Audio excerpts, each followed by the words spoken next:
It's time for Security Now. Steve Gibson is here. He's in love with these Chinese cranes that they use at container ports.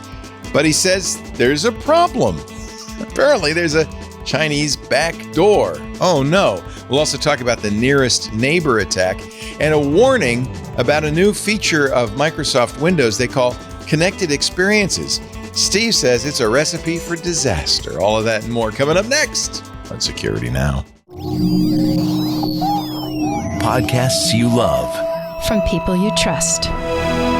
This is Twit. This is Security Now with Steve Gibson, episode 1002, recorded Tuesday, November 26th, 2024. Disconnected Experiences. It's time for Security Now, the show where we talk about your security, your privacy, how the internet works, how computers work, a little bit of sci-fi thrown in, maybe some vitamin D, and it's all because of this guy, the man in charge, our very own Steve Gibson. Hi, Steve. Hey, Leo, you know, when you're saying Security Now, you're leaning back, and it gives you kind of a nice, like, work the mic. That's right. A little Doppler shift effect there. I learned that from Adele. It's so funny because I realize now we'd had a photo meetup in New York City. A couple months ago, September. And I would look back at the pictures and there were a bunch of people doing the live long and prosper sign. And I realized that has become not just the Security Now thing, but everybody now. It's really, our Twit hand sign. That's very cool. Thanks to you. That's good. What's going on? Not everybody can do it. No, I know. I know. Didn't they have to tape Leonard Nimoy's fingers because he, in fact, could not do it? Interesting. And they had it. I believe there's an anecdote of how they, when they first, he was the guy who came up with it, but he couldn't do it. Maybe it was somebody else who couldn't do it. But yeah. Anyway, I'll go find that anecdote. We want. As I was saying to you, I was saying to you before we began recording. Every time I look at these 4-digit episode numbers, I'm thinking, whoa, wow. What? I mean, that really does seem like an accomplishment. It is. You should be very proud. Yeah. Well, we're at 1002. See, there's today. The problem right there. Yeah. Even his brain can only do 3 digits. We're at 1002. And the software didn't collapse. I did spend some time updating GRC systems so that it also would not freak out when 4 digits were presented to it. And that experience was smooth.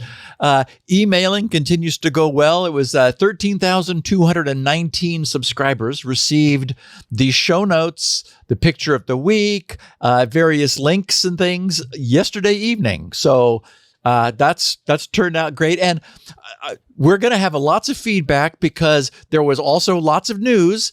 But my discussion of what I titled Disconnected Experiences wasn't half of the podcast, as some of our main topics have been in the past. I have something like 3,800 pieces of feedback from our listeners. So I have plenty to choose from. I feel a little bit badly that I'm getting so much feedback that I can't even begin to put a dent in it. But thank you, everybody, for sending me your thoughts. And as I said, the quality of the feedback has a very different flavor since we were able to switch to email and people didn't have to try to squeeze something into 280 characters. So big benefit. We're going to talk about, at the end of this, something that Microsoft calls their connected experience, which is an interesting turn of phrase. We'll understand what it is, why they sort of slipped it in under the covers, and why it may not be what everyone wants, and if so, how you can turn it off, thus disconnecting your experience from Microsoft. And it's not what it sounds like either, because I mean, it's not at all that. But we're first going to talk about something known, actually, and this was probably the most sent to me topic for the show. And it happens that it's what I had chosen myself already by the time I saw that, the nearest neighbor attack. And wow, it just sort of goes to show you how clever bad guys can be whether we like it or not. We also have Let's Encrypt just turning 10. We're going to take a little bit of a retrospective look at the changes that it has wrought. Also, now the Coast Guard is worried about Chinese-built ship-to-shore cranes. Turns out 80% of the big cranes that we use for offloading containers are made by China. And what could possibly go wrong there? Also, Pakistan becomes the first country to block Bluesky. I'm going to talk about that.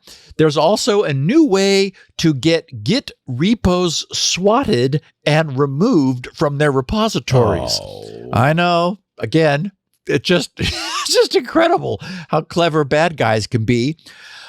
Who's to blame for Palo Alto Networks' serious new zero-day vulnerabilities?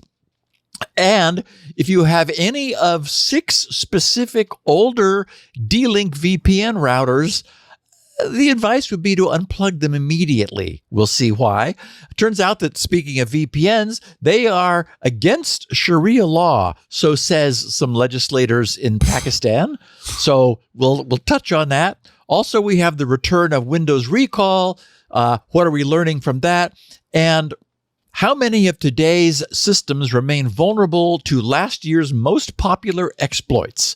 So after sharing then a bunch of feedback from our listeners, we're going to talk about disconnecting your experiences from Microsoft. So I think another interesting podcast for our pre-Thanksgiving listeners. Yeah. Shatner, according to Patrick Delahanty, was unable to do the salute. So he would have to push his fingers in position, and then he would hold it up, or he would hold it up behind. And did he actually do it often? Oh, obviously, Spock was the original. What was the? It was a Vulcan hand sign. It was a Jewish hand sign that Leonard Nimoy has seen in his childhood. That meant roughly it was a Jewish benediction, and it wasn't in the script. But Nimoy thought, well, and he asked the director, "Is it okay if I do this?" And the director said, "Yeah, that'll work real well." And it became, of course, a trademark.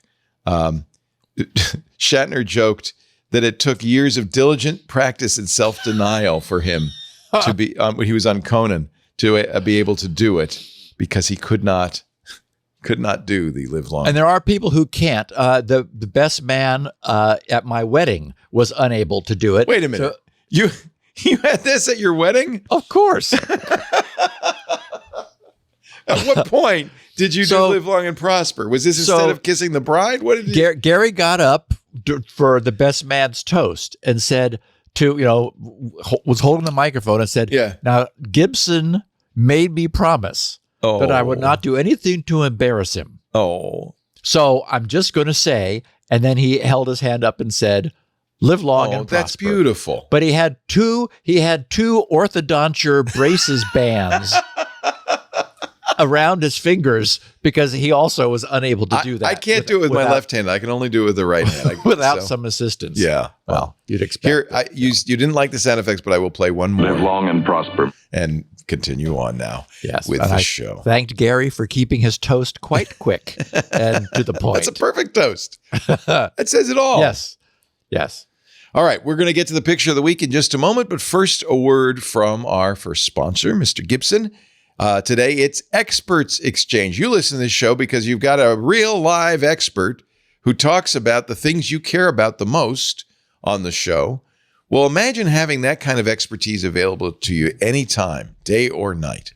That's what Experts Exchange has been doing for, I think it's almost 20 years now. I know I started using them early on when I needed an answer and I couldn't find it anywhere else. Experts Exchange is a network of trustworthy and talented tech professionals. You can go to them to get industry insights, to get advice. And it's not just advice from some stranger on the street. It's from somebody who's actually using the products in your stack.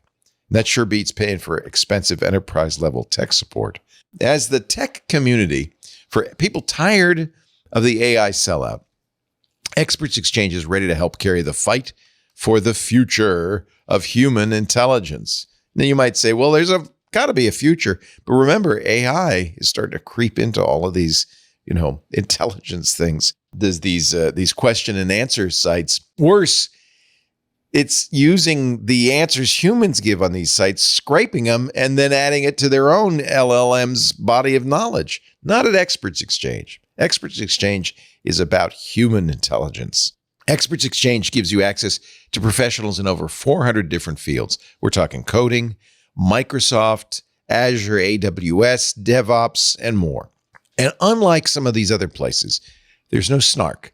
Duplicate questions are encouraged. There are no dumb questions. You don't get the snarky, oh, well, I wouldn't do it that way kind of an answer. You get real help because the contributors are serious tech enthusiasts who love graciously answering all questions.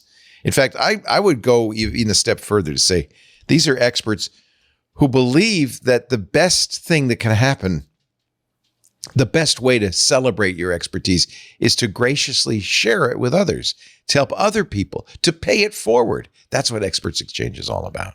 So let's talk a little bit about it. One member said, I've never had ChatGPT stop and ask me a question before, but that happens on EE all the time. It's a dialogue. It's a conversation. Experts Exchange is proudly committed to fostering a community where human collaboration is fundamental. Their experts directory is full of experts to help you find what you need. One of them's listening right now, Rodney. Hello, Rodney Barnhart. He's a VMware expert and a Security Now fan.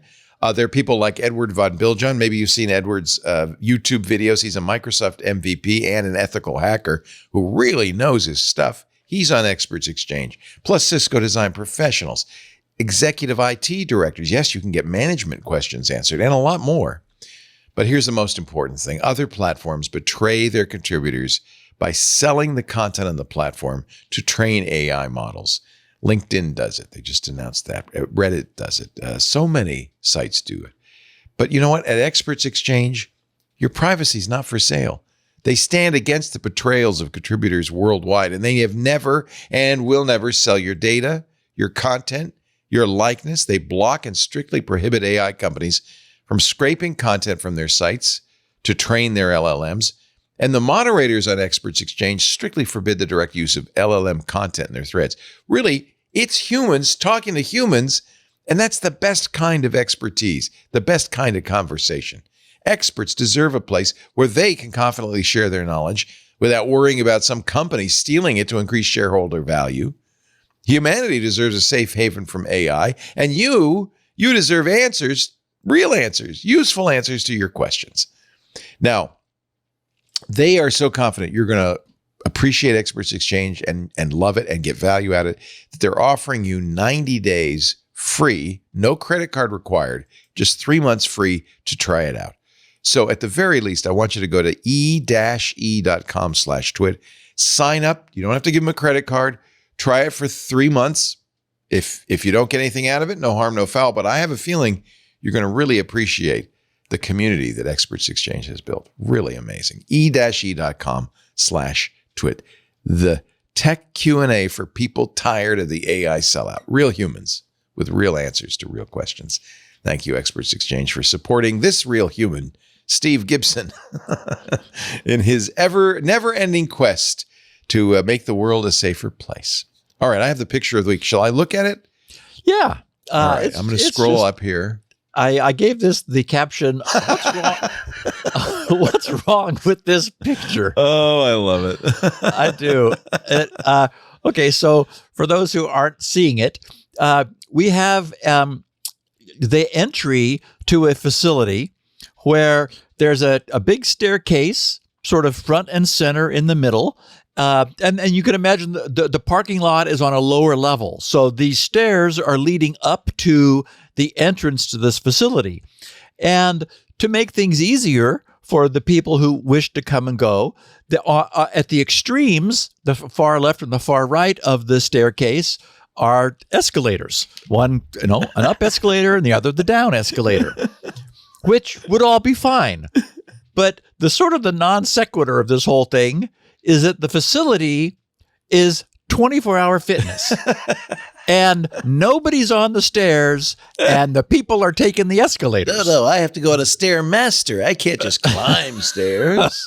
So of course, the show notes went out yesterday evening. And so I've already had feedback from saying, how do you know they're not going up the down escalator which is that actually would be giving more them exercise. extra exercise Yes. rather than if the stairs There were you fixed. go. And there is that. Or what about for people who are there for physical therapy, PT, and so they're not able to climb the stairs. They Right. need to be gentle on the. Right. Well, yes, of course. Thank you very much. We have for to be accessible. those and it makes it more alternative accessible. possibilities. Anyway, I think we showed this once before. I know I've seen it before, and I just always get a kick out of it. Just sort of okay, we're going to 24-hour fitness, but we're not ready to start working out just yet. We're going to take the escalator up rather than taking the stairs. Well, that's the equivalent of searching for the closest parking space too, right? Why Yes, walk? in fact, yes. Somebody also wrote to me and using exactly that analogy. How many times, in fact, at his gym, he's seen people circling, waiting to get Yes. a close parking place rather than walking from There's afar. exercise, and there's just work. Okay, so wow. Last Friday, on the 22nd, the security firm Velocity published the details of a somewhat astonishing and successful attack.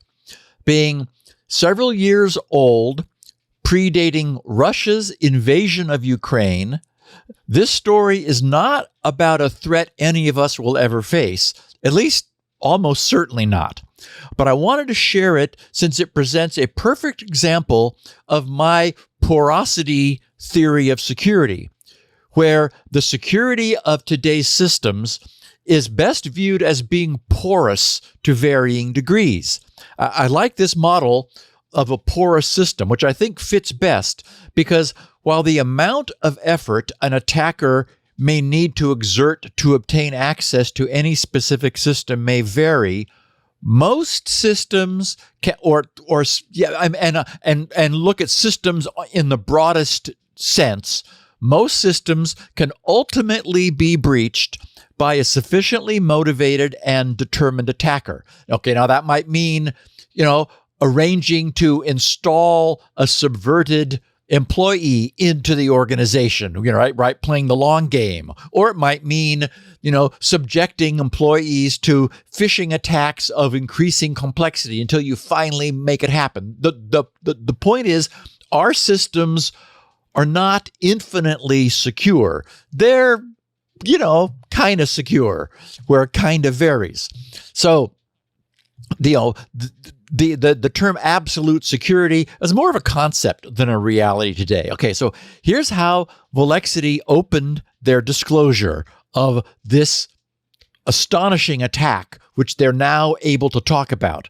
They wrote, in early February of 2022, notably just ahead of the Russian invasion of Ukraine, and that ends up being significant, as we'll see, Velocity made a discovery that led to one of the most fascinating and complex incident investigations we'd ever worked. The investigation began when an alert from a customer detection signature Velocity had deployed at a customer site. And they said, we'll refer to them as Organization A because they're still going to be anonymous even today, indicated a threat actor had compromised a server on that customer's network.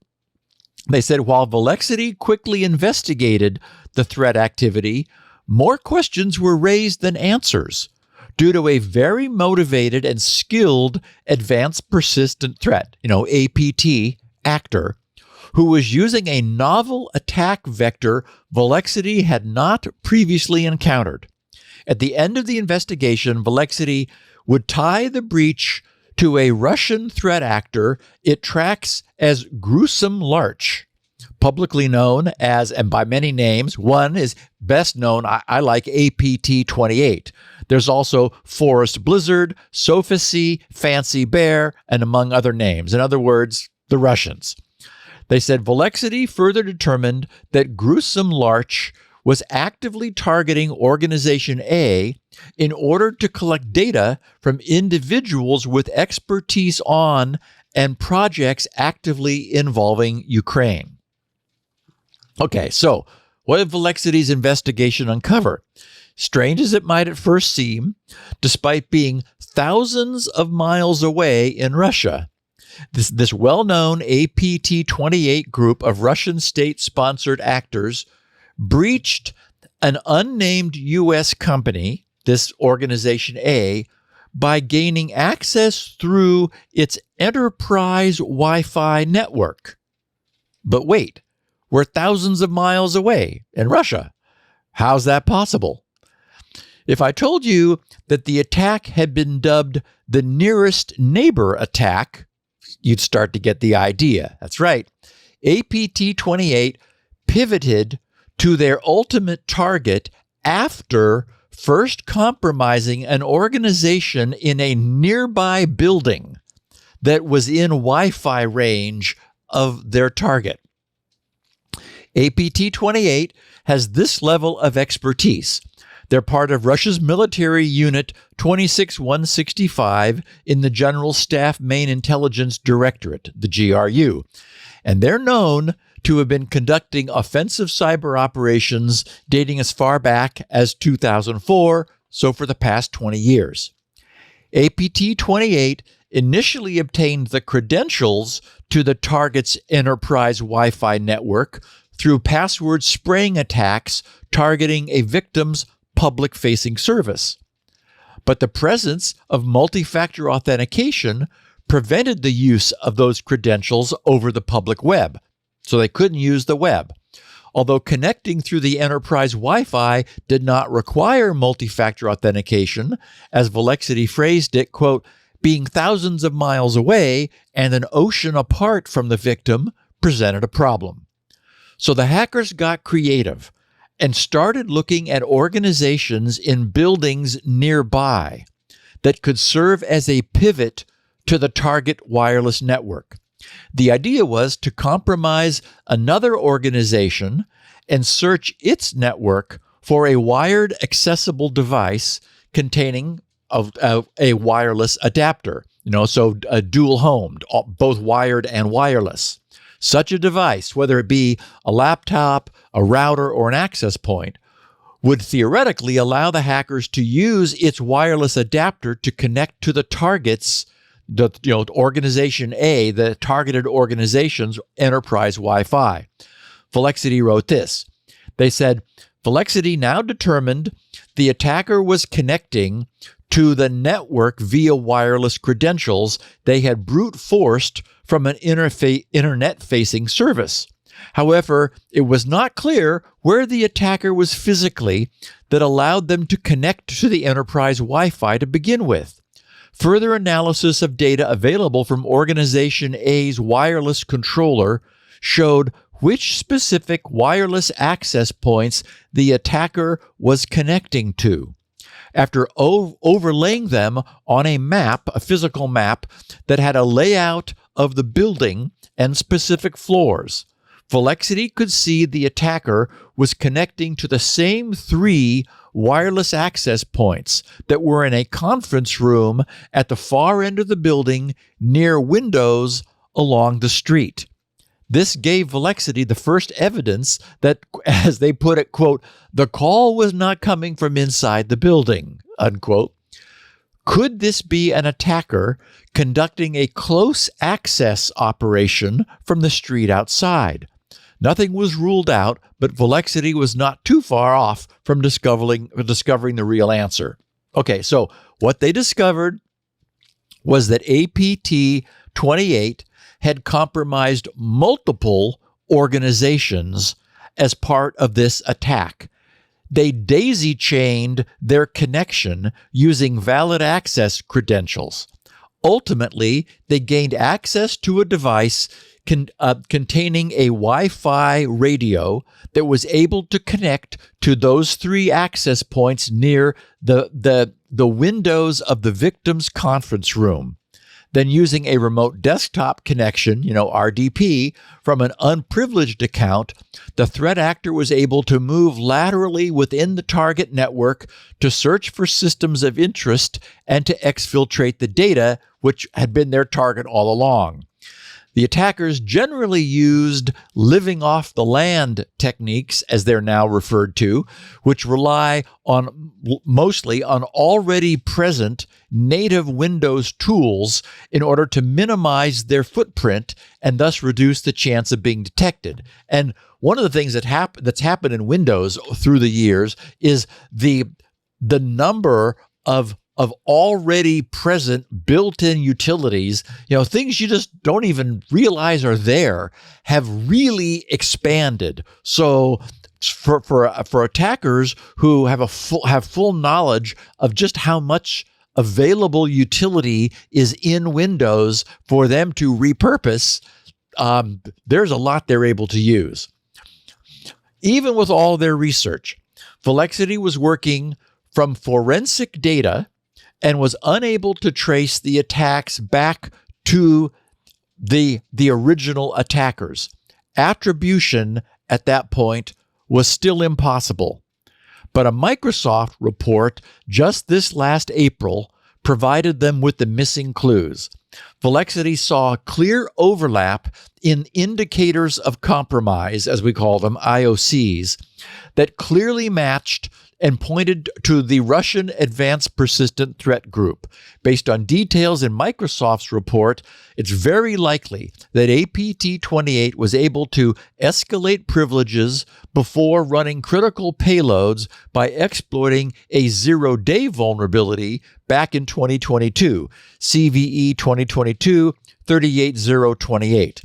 That existed in the Windows print spooler service. Remember, we talked about that a lot a couple years ago within the victim's network. So our unsettling takeaway from this is that close access operations, as they're known, that typically require proximity to the target, such as from an adjacent parking lot, sometimes is used, can also be conducted from great distances by compromising something nearby.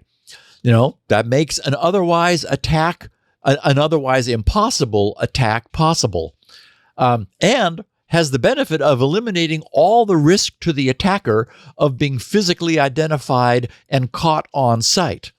Nobody can get them. The other, and this is the most significant takeaway, I think, for our listeners, is that everything should be logged. The mantra should be log everything. It's crucial to appreciate that it is inherently impossible to know which logs will be needed after the fact. And nothing brings an investigation to a grinding halt more quickly than running up against we don't have logs of that. Today's storage is so inexpensive that it's no longer a factor. Logs don't take up much space. They contain so much redundant information and formatting, which is repetitive, that they compress down to nothing. And they serve as a form of time machine that later allow forensics investigators to venture far back into the past to view what happened when, and to retrace the previously unseen footsteps of unknown network users.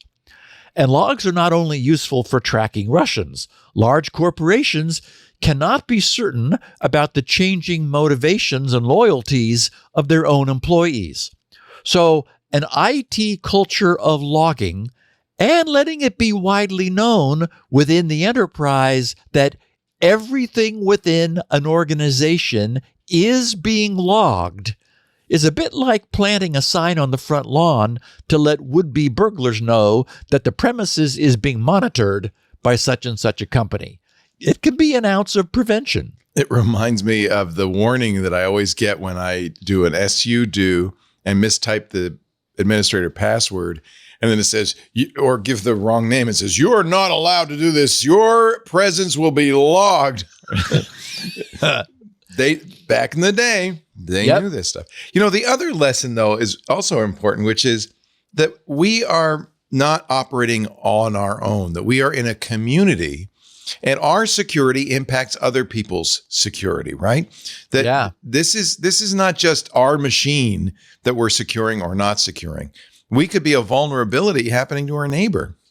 Yeah, well, and in fact, oftentimes now you go and look at the available Wi-Fi access points within range. Oh man, it's astonishing. It is really, yes. We're living in a community, and we all have a responsibility to protect each other. It is the case that one Wi-Fi network is able to see another one, and if the hackers are good, they can get near you and then use that Wi-Fi link to jump across the air gap. So, wow, the world we live in today. Okay, Let's Encrypt has turned 10, Leo, and you and I have been here the entire time. Yep. Watching it happen. You did a show when it first came out, right? Oh, yeah. Last Tuesday was the 10th anniversary of Let's Encrypt, and its statistics page shows that its certificates are now being used to encrypt the connections of, get this, 500 million domains. 500 million domains. Wow. And the rate of certificate issuance, I have that chart and the rate of certificate issuance both in the show notes for anyone who is interested. The rate of certificate issuance tells the story. This shows that the number of certificates issued per day has now touched 6 million. Now, that's, of course, because these certificates are short-lived, right? They're 90 days. So that's one of the things that Let's Encrypt has been able to do is to reduce certificate life by automating the process. 20 years ago, when we began this podcast, most websites used unencrypted and unauthenticated HTTP. Those sites, which needed to obtain private and confidential information from their users, even if it was only their username and password to log in, would typically switch to an HTTPS connection only during the transmission of that information, and then would switch back. We later learned the problem with that because during that secure negotiation of username and password, the browser would be given a cookie. But then when the browser switched back to HTTP non-secured, non-encrypted connections, that cookie would be transmitted in the clear, which we had a lot of fun with under the name Firesheep, which was a means of very easily capturing that credential from an unsecured Wi-Fi network and immediately impersonating a logged-in user. The good news is those days are gone. But as the world began to grow ever more dependent upon the internet for everything, it became clear that this original trust by default model was not going to take us where we needed to go in the future. The industry needed a future where the privacy provided by encryption could be available to everyone, not just those who were willing to pay to purchase a certificate.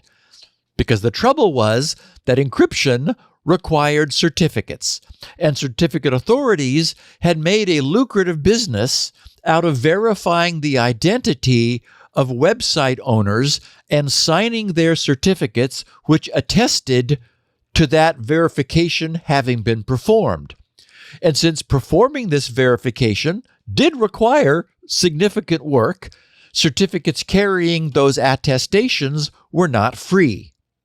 The ISRG, the Internet Security Research Group, was formed to solve this problem. 2 engineers from Mozilla, a guy from the EFF, and one from the University of Michigan incorporated the ISRG and set about solving the problem. The group decided that the inherently expensive and scaling-resistant verification of domain ownership could simply be bypassed in favor of reducing the test to anonymous domain control. And if that was done, web and DNS servers would be able to verify the domains they were serving, and the entire process of certificate issuance and maintenance could be automated. Thus, the ACME Automated Certificate Management Environment protocol was born. And today, 500 million domains later, by any measure, this has been a huge success. Thanks to Let's Encrypt, any website that wishes can now have every connection encrypted for privacy for free. Have Let's Encrypt's free certificates been abused? Of course they have. That's what happens on the internet when anything is free. Look at email spam and today's social media. It's abuse frenzy. Both are an utter catastrophe because both are free. But this was not the problem Let's Encrypt was trying to solve or prevent. Their clearly stated goal was to offer equal opportunity privacy through encryption for all. Bad guys and phishing sites were every bit as welcome to have Let's Encrypt certificates as anyone else. At least the communications of the people they were scamming would now also be private and encrypted. And that really was all that the ISRG intended to provide. So 10 years, and thanks to these guys, as we've seen, we had a pie chart, remember, a couple months ago that showed that they'd just taken over. Yeah. Why not? Everybody uses them. Yep. We did, Patrick Delahanty has sent me the link. This is our episode almost exactly 10 years ago, November 25th, 2014, where you introduced Let's Encrypt to the world, Security Now 483. And Grayson Petty, who is very sharp-eyed, pointed out that you had at the time 3 PDPs Still behind do. you. What happened to the other one? Maybe I moved them up. There is one up there above. The angle of the shot changed. That's all, Grayson. It's nothing has no PDPs have died in the making of this program. Okay, Leo, let's take a break. Then we're going to talk about the latest concern of stuff coming from China. And we're a little bit of a sticky wicket in this case. And Leo, I want one of these cranes. Oh, wait till you see. I have a picture of one. What would you do with a crane, Steve? Oh, wait till you see. You just have to have one. You take offload your hard drives or something. I don't know. Well, if you lived in a container, you could use the crane to move your house around every once in a while. That's true. Yeah, that would work well. All right, we'll come right back. I want to find out about these hackable cranes. But first, a word from our sponsor, Bitwarden. And if you listen to this show, you know without any question in your mind that you need to have a password manager. Unfortunately, there are lots of places that don't know that. Maybe your business does not yet have a password manager, or maybe your friends and family. In fact, this would be a great thing to talk about around the turkey on Thursday. Bitwarden, the only password manager I recommend and trust because it's open source. It is also trusted by thousands of businesses. Yes, they have a business plan. Of course, what Bitwarden does, perfectly well, is generate and autofill strong, unique logins. You don't have to remember them, so you don't have to make them easy to remember, and that means they're harder to crack. Bitwarden takes care of all of that. But the important word in there is autofill, and I think we don't maybe emphasize this enough. If you're using the Bitwarden extension and you go to a site and you fill in the password, Bitwarden's protecting you in more ways than you might know. For instance, it will not autofill that password on a spoofed site. If you go to tvvitter.com, it's not going to fill in your twitter.com password, right? Actually, that made a problem for me when it changed its name to x.com. I had to change my password to x.com. But that is a great thing. It means autofill only works on the legitimate sites. And autofill is not just for passwords. It's also for credit cards, for identities. It's even for passkeys. And that is really nice to have that in the inline autofill menu so you don't leave the page, and it will also protect you if it's not the page you think it is. Bitwarden is really great for business. It works with all the tools you already use. They continue to expand their integration ecosystem across key platforms to support seamless operations and elevated security. They just, this is so cool. They just integrated with Microsoft's Intune. You know that Intune is their service to keep your Windows machine safe. Now with Bitwarden in Intune, it enhances device security and user identity management. It enables secure Bitwarden app deployment on any Intune managed endpoint. That's great for the IT department, including desktops and mobile devices. The HR tool Rippling simplifies employee onboarding and offboarding by integrating with Bitwarden, which means the IT team can assign or revoke access as employees join or leave. It's built in. Here's another one, Vanta, longtime sponsor here. Vanta combines Vanta compliance audit and reporting with secure password management, which helps your organization meet SOC 2 and ISO 27001 and other standards. Rapid7 ensures improved threat detection and response by, this is so clever, correlating credential usage with security events. You were talking about logging earlier, Steve. Automatic logging, right? That lets you know, hey, you had a security event and look who was logged in where. This really helps you strengthen your proactive monitoring and your intelligence for enterprise security teams, and it's automatic. But those are just a few of the many, many integrations Bitwarden can do in your business. These integrations increase flexibility to centralize security management across existing technology stacks and employee devices, and it helps you maintain control over sensitive information. I think it's really, we talk about Bitwarden a lot as being a great tool for individuals, and it is free forever for individuals, which is great. It's open source, but it's really important to remember that Bitwarden has a great enterprise story as well.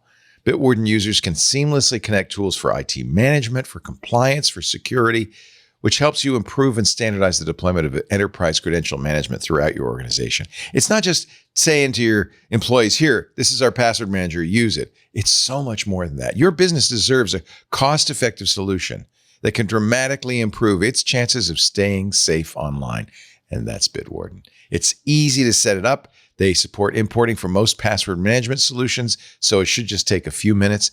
And of course, I emphasize this, I think it's so important. Any crypto tool should be open source so that you or an expert can verify there are no backdoors. It does what it says it does. It's using good, strong encryption. It's not using out-of-date technologies and all of that. Bitwarden is open source. It's, as we talked about last week, or maybe it was 2 weeks ago, it's GPL. It's true open source. It can be inspected by anyone. It's right there on GitHub. And they regularly get audited by third-party experts, but even more importantly, they publish the results of those audits without fear of favor. They guarantee they're going to put them online. So you know you're always using a password manager you can trust. I can go on and on. I'm a big fan, as you can tell. I'm maybe a little bit of a Bitwarden nerd. Get started today with Bitwarden's free trial of a Teams or Enterprise plan.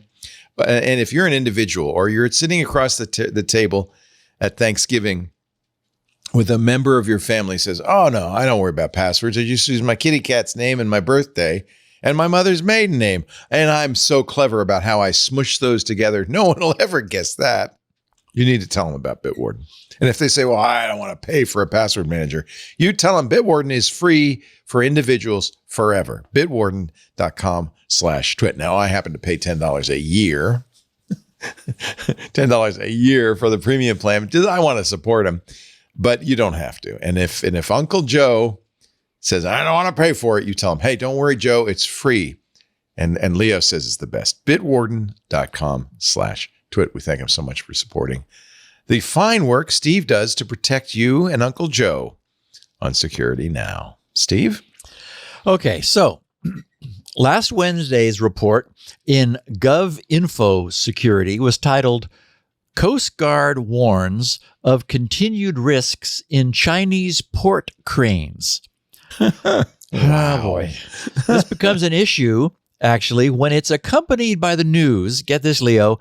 80% of all heavy lift gantry cranes used to load and unload container ships at American ports were manufactured by a single company, ZPMC, a state-owned company in China.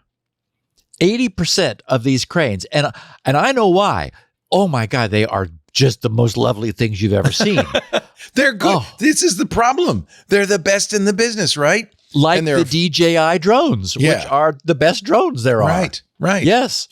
So, okay, the report explains that the U.S. Coast Guard is warning that Chinese-made, as they're called ship-to-shore, STS cranes, come with, and this is unspecified, but that said with, quote, built-in vulnerabilities, unquote. Oh, like backdoors. Well, yeah, okay.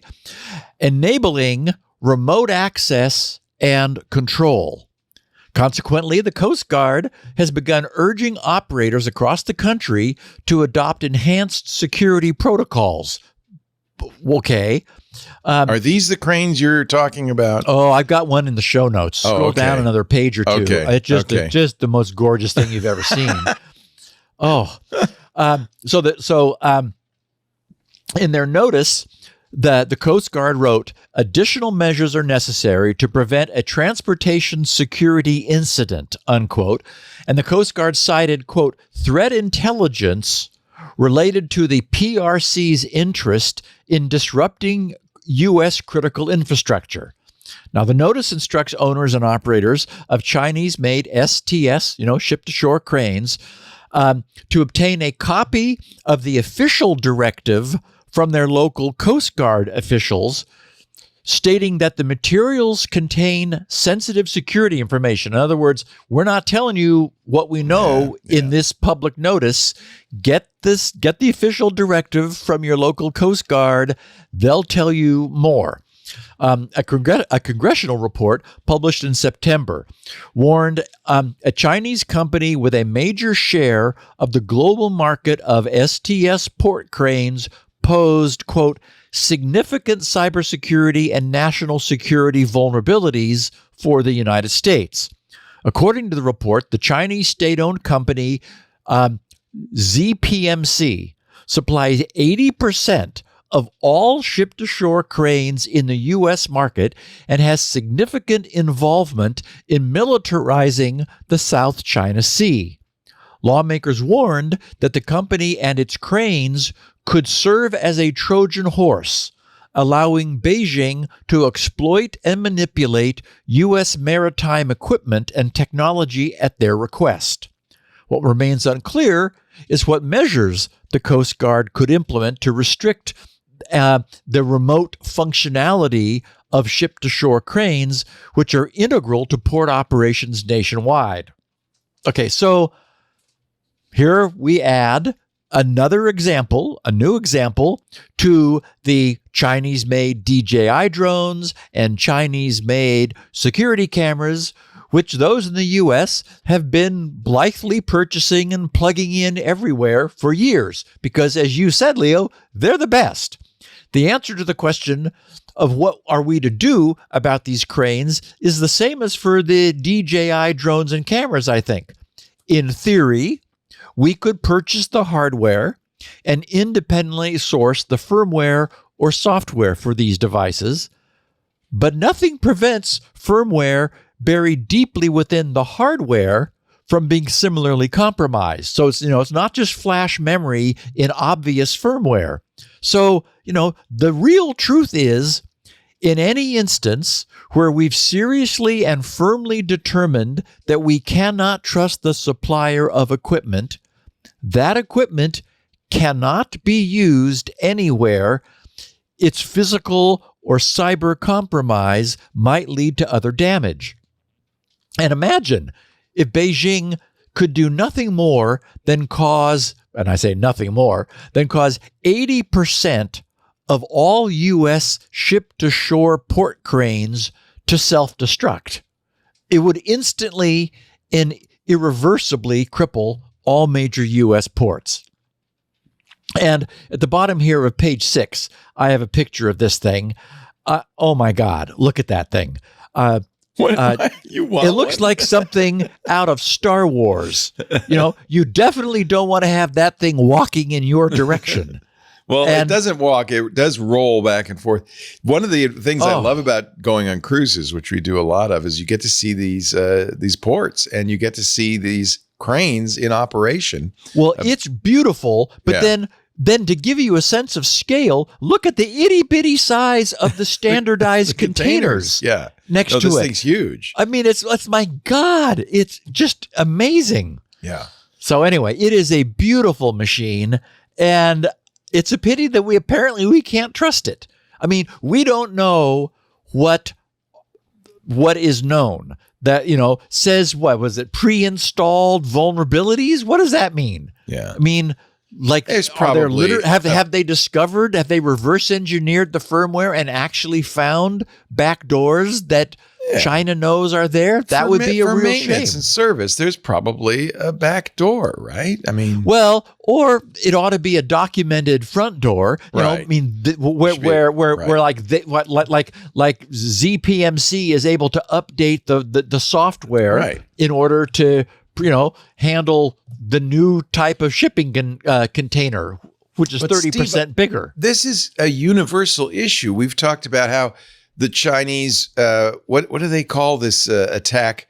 They're in the phone systems. They're listening to phone calls. They're taking advantage of the legitimate wiretapping capabilities that law enforcement put in 20 years ago to listen to. I mean, they're in our power grid. We know that they are. They're just sitting there. They're not doing anything. But honestly, it sounds as if the Chinese government has infiltrated pretty much all of our infrastructure and has Leo, full access we're to it. buying all of our stuff from China.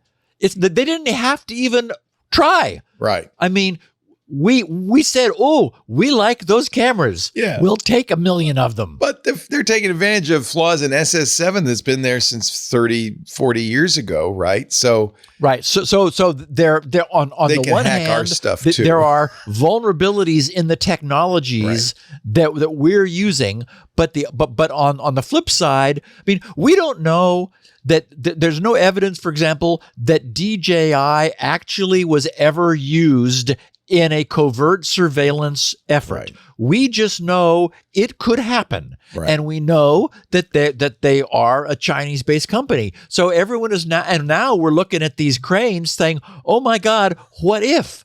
No crane has ever gone crazy and done anything wrong. is there any reason the crane is online? Should that crane not be air gapped? My switches are online. My plugs I are guess it online. has to be, Your blender is online. The microwave is online. The there's coffee nothing- maker is we're out of online. luck. Everything is online. Yeah, we're out of luck.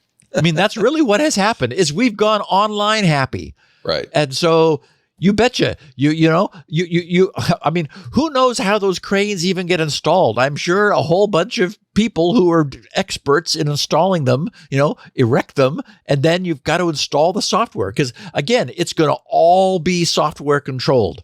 Once upon a time, there was a guy sitting in a cab with big levers. Oh, there still is. Now you've got a still game is. controller that runs the whole thing. Yeah. That's one of my favorite series seasons of The Wire. Did you ever watch The Wire? Oh, Leo, one of the best Yeah. shows ever produced. Yes. Absolutely. And one of the seasons, they're down at the shipyards talking to the guys who operate those big cranes, and they have lots of scenes of them in there and how fast they can move them and so forth. It's pretty cool. But that was a long time ago. I'm sure it's even cooler now. Yeah. And Chinese infiltrated. So I feel really mixed about this. I know we have a lot of Chinese listeners. I love them. There's nothing against them, and we don't know that China has ever misbehaved. We do know that we're being attacked. We know, but commercial companies, there's no evidence that I'm aware of misbehavior yet, because it's possible. I don't know. I'm going to throw this out here. I think this narrative is a little disturbing to me because where it leads is, well, you just don't have anything that's made but from China, which Good luck with probably that. still wouldn't secure you, right? Because Correct. we still are using SS7. So yeah, I've ripped and replaced all the Huawei equipment in my network, but I still have software that's got massive holes in it, and I'm not willing to replace that. Well- but let's say that's the road we go down. Let's get rid of all the Chinese stuff. I think that makes us more vulnerable because China no longer is economically dependent on us, is no longer intertwined with us. I think we're less vulnerable if we trade with our enemies. I know. And they're economically tied. Their fate and our fates are economically linked. That to me is a better strategy for keeping the peace than putting up a big wall and saying, no, we're not going to buy any Chinese stuff. Well, then it doesn't matter. Then they have no dog in this hunt, right? They have no economic incentive for keeping their number one customer. Right. So I don't have look, by the way, we're infiltrating their stuff. We know this from the Edward Snowden leaks. So the NSA has plenty of tools to do the same thing back. And they buy American stuff, probably not as much American stuff as we buy Chinese stuff. But I think it makes me nervous to think of the direction we seem to be heading with these reports that, well, let's just not have anything from China at all. The same way. Because that could be a prelude. It would be better if we just all got along. Yeah. And you know what we've got? There is, by the way, this mutually assured destruction because we do have stuff in their gear as well. And in fact, Bill Clinton even and Obama made these agreements with China. Okay, you're going to have your stuff in there, but we're going to have our stuff in your stuff. And we'll only go so far in this espionage game. And these are the rules. And, I don't know how good a way to do that. That's a very good way to do things, but that is kind of where it is right now. So I'm just nervous about the idea of, let's cut off all Chinese stuff. No Chinese stuff. Maybe the other direction would be safer. And look at the crane. It's gorgeous. And they make good stuff. Oh. I mean, probably it's also cheaper than the American-made or the German-made cranes. I don't know. I'm sure Germany makes equally good cranes. I'll bet. And who's to say, though, that if we switch to those, there wouldn't be some vulnerabilities, even if Germany didn't intend to. That's the problem. There'd still be vulnerabilities that Chinese cyber ops could get into. There's still supply chain issues. There's still software vulnerabilities. Is perfect security possible? No. I wonder what the German cranes look like. I might be in love. Where are you going to put this crane? Have you talked to Lori about your Maybe crane I just lust? get a little model. I want a model. A model would be okay. Yeah, and you could have little model containers and little model ships, and you could go. One of the best things about my wife is she loves trains, like model trains. I could have model trains running around the house. Well, there's a very small difference between a model train and a model crane. That's what I'm saying. I think this would probably work. I love it. Okay, so after a phenomenal surge in new users, Bluesky has received its first country-level block. And the winner is Pakistan. Congratulations. For those who don't know, Bluesky was originally conceived as a project with Twitter back in the Twitter days at Twitter by Jack Dorsey. It was designed to create an open, decentralized standard for social media, and it was launched in 2021 as an independent entity. After that, Bluesky quickly evolved into a strong competitor to X, offering a more customizable and transparent UI, user experience, UX. Bluesky's overall popularity has been soaring recently, and in Pakistan specifically, this is being driven by increasing accessibility issues with X. Due to government restrictions and the growing need for a VPN to access X, many Pakistani users have turned to using Bluesky as an alternative. Unfortunately now, it appears that within Pakistan, Bluesky is quickly hitting the same barriers as X. I should mention that I've received Twitter DMs from our listeners asking when I'll be moving to Bluesky. I'm not moving anywhere. For me, X is being, just kind of slowly allowed to fade. I'm still posting the weekly show notes to X because I've been doing so for years, and some of our listeners who hang out there continue to appreciate that. But, a nicer presentation of today's show notes was, as I said earlier, emailed to more than 13,250 of our listeners yesterday, and every one of those listeners is able to email directly back to me at securitynow@grc.com. And all of that works even for our listeners in Pakistan. There you go. So Mail. Anyway. Mail works. When I was in China, I used mail to post to my blog and Facebook and Twitter because I could email it. Yeah. Yep. By the way, I got something for you, Steve. Actually, should I send a link to Lori? It's the Lego City Seaside Harbor with cargo ship, toy model, container crane, and boat with 8 minifigures. Steve, this is what you want. You know, we don't need a train running around the Christmas tree. You need a crane. We can set this puppy up. Wonderful. This is yours, man. That's great. A rise before Christmas. Thank you to Chocolate Milk Mini Sip, as you know him, Paul Holder, in our chat for providing us with that. So under the section of what will they think of next, we now have what's being called repo swatting attacks. I know. Repo is, of course, short for repository, which is the unit of organization employed by GitHub and GitLab. So get a load of this. Threat actors have been abusing a hidden feature to cause GitHub and GitLab accounts to be taken down.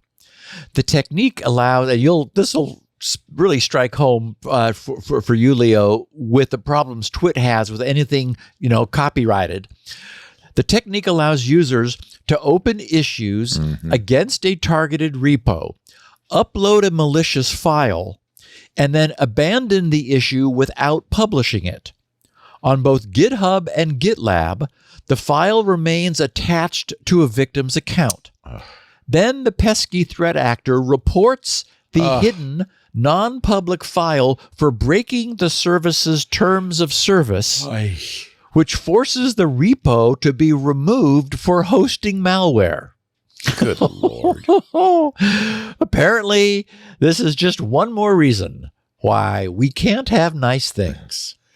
I hope we do. That the administrator, this is the problem with DMCA takedowns, you're right, on YouTube, is that the process is so efficient, works so fast, you have virtually no time to defend yourself. Right. One would hope that both GitHub and GitLab would start to understand this attack and figure out this is what's going on. Yeah, it's a visible file. Not so quick. Yeah. A couple of weeks ago, I touched on 2 recently announced zero-day flaws that had been discovered to affect Palo Alto Networks enterprise firewalls. That led to my quite predictable rant about the proven impossibility of protecting any form of remote management access to internet-facing services. Even firms like Palo Alto Networks, whose business is security and security appliances, still don't know how to do that, as this 2 recent zero-day flaws demonstrate. In this case, to say that Palo Alto's internal architecture seems somewhat wanting would be an understatement. An analysis by Watchtower Labs, that's spelled TOWR, they've dropped the E, reveals that this vulnerable appliance, and it's actually a family of them, is implemented in what they declare, with tongue-in-cheek, to be the absolutely stellar PHP language, unquote, which is served by Apache, fronted by an Nginx reverse proxy. They then note that the system implements its authentication layer by using a PHP feature known as auto prepend file, which prepends the file UIENV, as in environment, UI environment setup.php to anything PHP loads, which is just such poor design, I can't even begin. Okay, this is implemented by the line auto prepend file equals UIENV setup.php in PHP's .ini file, which they preface by saying, quote, take a look at this gem of a hack in the php.ini file. And I could not agree more. They introduce its use by noting, we guess auto prepend file actually has legitimate uses besides writing PHP exploits. I mean, it's just, the bottom line is that this is all quite dispiriting. I don't know why I always imagined that Palo Alto Networks would be doing things right. I suppose I wanted to give them the benefit of the doubt. The UI environment PHP text file, which provides front-end authentication by redirecting pre-authenticated access to the login page, actually contains the comment. This is their own source code, their own PHP code, contains the comment, quote, "These are horrible hacks. This whole code should be removed and only made available to a few pages. Main, comment, debug, comment, etc." In other words, their own coders know this was awful. That's exactly what you'd expect some engineer to write. Looking at this code, just to put in the comment, "This is a hack. This is terrible. Please don't." Well, I don't know why I'm doing this. It's late. Don't make me do I'm this. hungry. Or they just delivered pizzas to the conference room. Oh my God. Anyway, I couldn't agree with the coder's own comment. And I would never say that Palo Alto Networks deserves to have been hit by these vulnerabilities, especially since it's their customers who will be taking the hit for this. But a design that is this slipshod can only be called asking for it.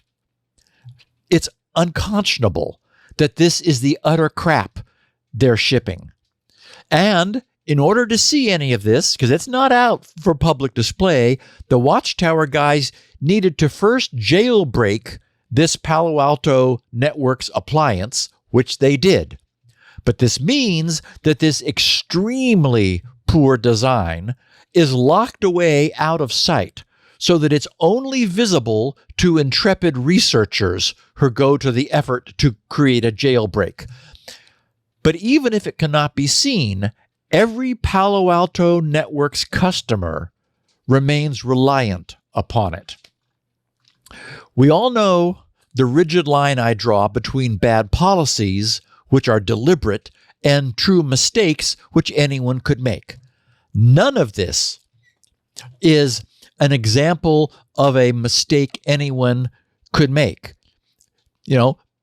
These are policies. There are developers inside Palo Alto Networks who know this is what they are shipping.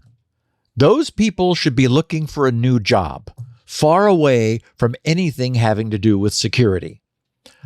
And so today, we have the news from the Shadow Server Foundation of evidence that at least 2,000 of these Palo Alto Networks firewalls have been compromised using those two recently disclosed 0 days.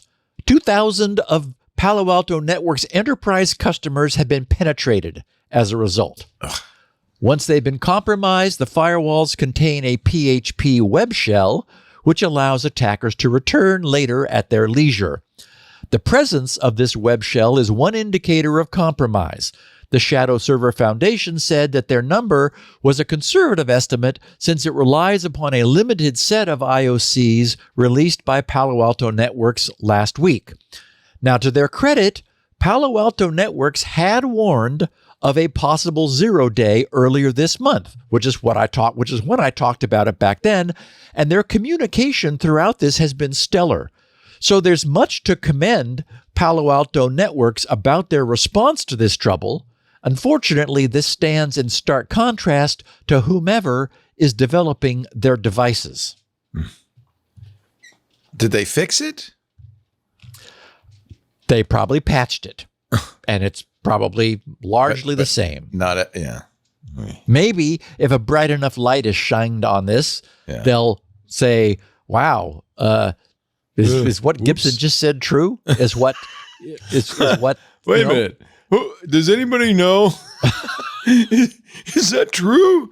Oh, man. I know. It's not, and don't blame PHP because you can code securely in PHP. But the problem is it makes it very easy to code insecurely.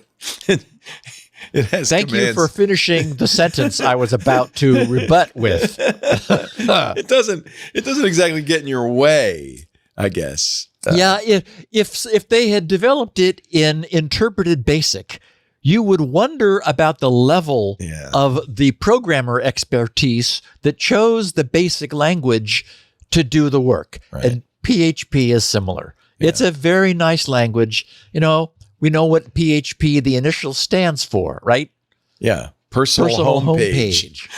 Do not write your security appliance front ends in personal homepage. No, exactly right.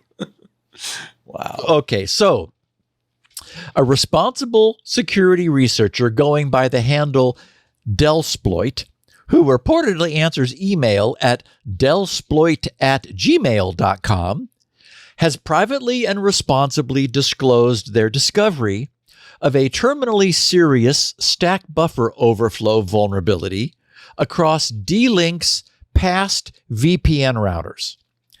I characterize this as being terminally serious because this now known to exist vulnerability allows unauthenticated users, also frequently referred to as anyone anywhere, to remotely and at their whim execute their remote code on the victim's targeted D-Link VPN router. The concerns are that D-Link's announcement of this sobering reality last Monday contains a field for link to public disclosure, which is currently filled in with the abbreviation TBD, as in to be determined, which strongly suggests that this Delsploit character is being responsible with his or her knowledge and is giving D-Link some time to respond. But there's a problem with that. All 6 of these venerable and vulnerable D-Link VPN routers have gone well past their end of life. They're no longer being supported by D-Link and thus will not now and not ever be receiving updates to correct this most critical vulnerability. No CVS tracking designation will be assigned to track this vulnerability because it's never going to be fixed. And if a CVS were to be assigned, it would be carrying a flashing red CVSS score of 9.8, perhaps, or maybe even the rarest of 10.0s.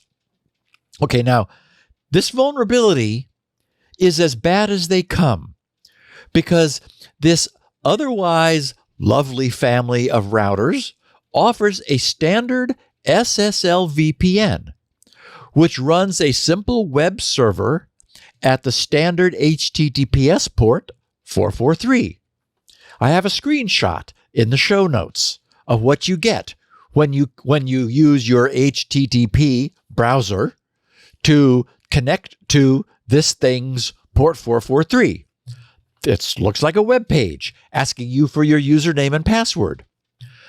From the standpoint of almost actively soliciting attackers, this could not be any worse. The page that's displayed to any device connecting to port 443 of an affected router prominently displays the device's model number and both the hardware and firmware version numbers. This thing effectively shouts, "Please exploit me." So, where they are on the internet will never be any mystery. And I have no doubts that the lists of their IP addresses have long ago been assembled. Okay, so now everyone knows the situation. The 2 oldest affected routers are the DSR 500N and the 1000N, which both went end of life 9 years ago, back in September of 2015. The more recent 4 VPN routers are the DSR 150, 150N, 250, and 250N. All 4 of those went end of life just a few months back, in May of this year. But as the saying goes, close only counts in horseshoes and hand grenades, meaning in this case that end of life is end of life, and that D-Link formally states in their disclosure that these now known to be seriously vulnerable D-Link VPN routers will never receive updates. Longtime listeners of this podcast know what will come next. As sure as the sun rises every morning, many tens of thousands of these devices are currently sitting on the public internet. Number may be around 60,000. I haven't seen an exact count, but I'm sure that either Shodan or Census would have that number and be able to provide their IP addresses, since every one of them, as I said, proudly presents its logon page to any passerby. There's been no public disclosure of the details of the vulnerability that Delsploit found, but D-Link has confirmed it. And at some point, Delsploit is going to want to have their day in the sun and bragging rights about having discovered this vulnerability, so it's going to be published. And no one can really fault Delsploit for eventually disclosing the vulnerability they discovered, because that's the way the game is played these days. You wait long enough to give the impacted parties a reasonable amount of time to respond, and after that, no matter whether or not they have, and regardless of the consequences, the entire hacking elite is then informed of exactly how to bypass the internet-facing authentication, which protects tens of thousands of networks that are currently behind every one of these VPN routers. There's nothing any of us can do other than protect ourselves and those we have responsibility for and care for. So make absolutely double damn certain that nowhere within your spheres of influence do any of this 6 D-Link VPN routers currently exist, because we all know exactly what's going to happen next. In their disclosure, D-Link ineffectually recommended that this hardware should be replaced. We know that most of the owners of these devices will never receive any sort of notice of this, and probably wouldn't pay it the attention it deserves even if they did. We're all being so inundated by all of our software being constantly updated that it's easy to become numb to it. But if anyone is in the market for a replacement, I would now say to stay well clear of D-Link. They have a long and still growing history of very serious remotely exploitable vulnerabilities being discovered after the fact in their past end-of-life products. This happened earlier this month with 66,000 of D-Link's internet-connected NAS devices. Their response was effectively, well, we're sorry, we don't make NASs any longer. And even if we did, those 66,000 internet-connected, remotely exploitable, network-attached storage devices we once made are now past their end of life, so it wouldn't matter even if we still made them. It's true that hardware is not forever, and that it would not be unreasonable to expect an aging NAS or router that's past its end of life to be rotated out of service in favor of something new. But we all know that that doesn't happen often. Given their track record, I would be disinclined to give D-Link any more commercial support. If you really like the brand, okay, I get it. It is truly nice looking hardware, but you should be aware that end of life or end of support probably means end of secure service life, after which point a D-Link device should be rotated out of service. And if you have any existing inventory of D-Link devices, you should be very certain to have a current subscription to their security bulletins and other notifications, and really pay attention when you get one. It's too bad. This used to be a good company, right? I mean, I had a lot of D-Link routers in my day, right? I did too. But, they're having problems. And I mean, again, it's not unreasonable to say, okay, well, it's end of life. It's old and we're not going to support it anymore. Yeah. I mean, all the other companies do that too.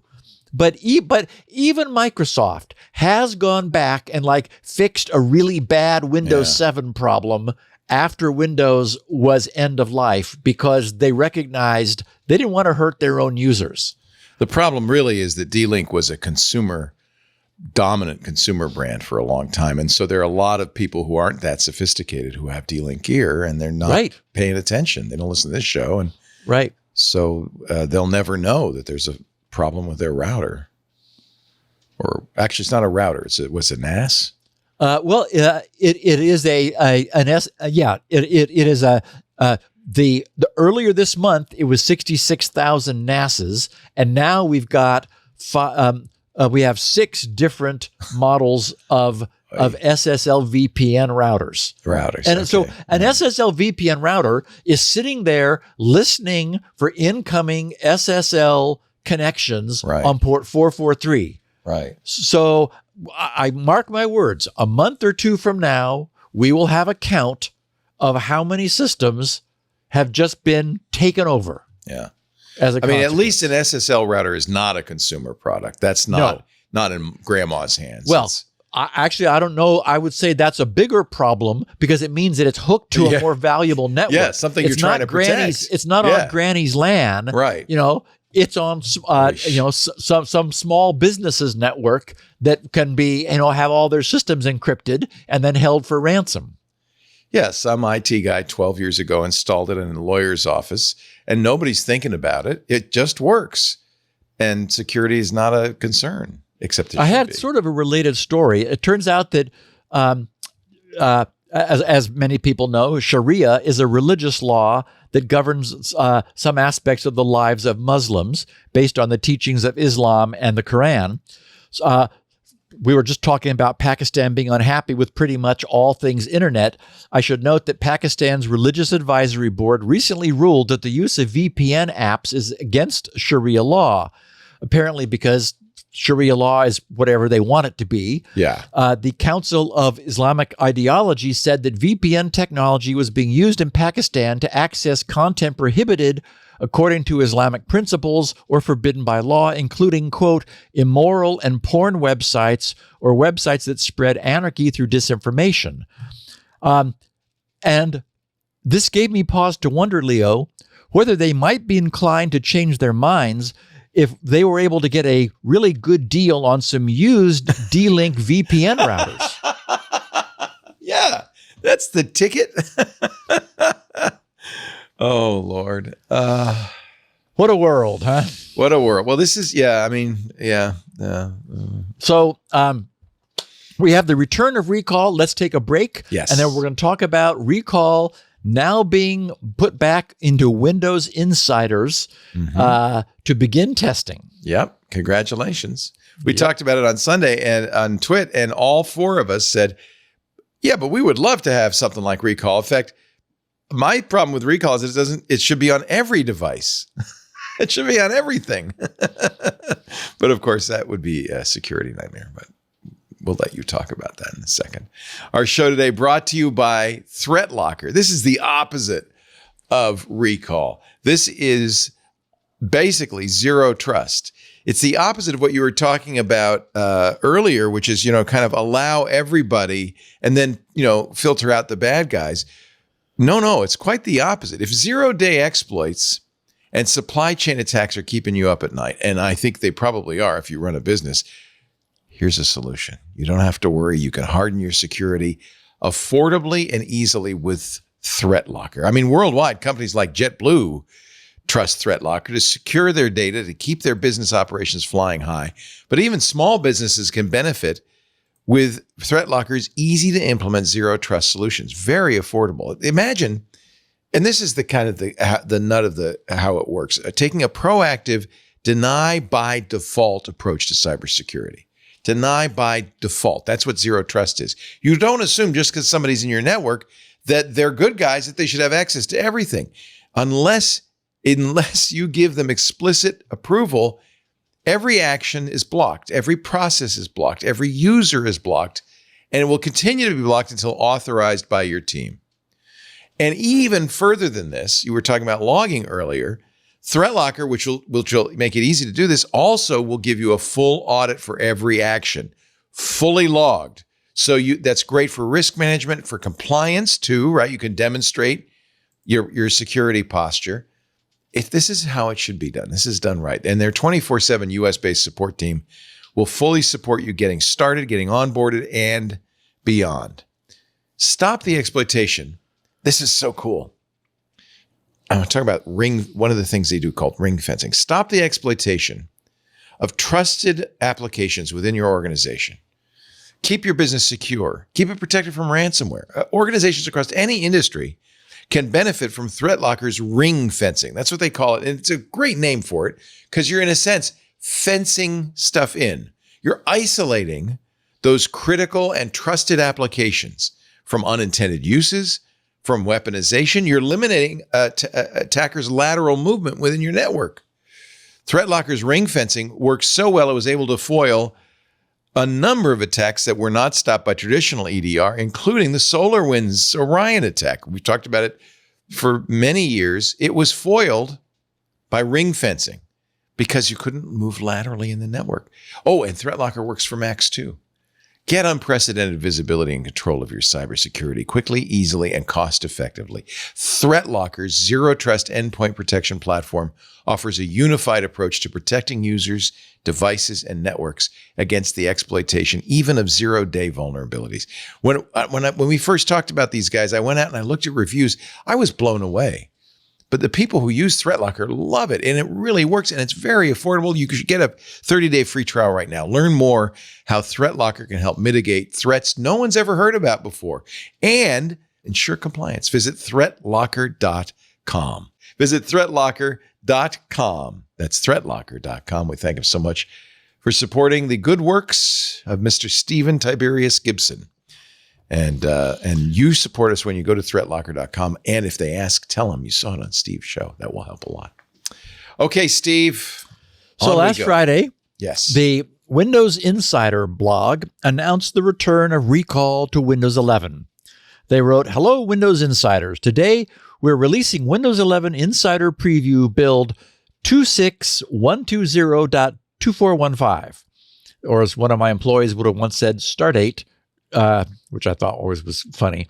He said that they said to the dev channel, with this update, we welcome Windows Insiders with Snapdragon-powered Copilot Plus PCs to join the dev channel to try out Recall Preview with Click to Do Preview, which is a new feature that they're now going to be testing. So anyway, I have a link to the lengthy rollout text in the show notes for anyone who wants more. Suffice to say that Microsoft has done exactly what they had promised to do. The setup experience, of course, promotes Recall as a wonderful and really secure feature. It's unclear from the few screenshots Microsoft provided what the user's decision tree looks like and how readily the user is able to decline to receive the Recall experience. But presumably, after all the backlash Microsoft received and their commitment to disable Recall until and unless its user explicitly enabled it, that's what they've done. I do know from reporting that Recall can mostly be removed from Windows through that turn Windows features on and off dialog.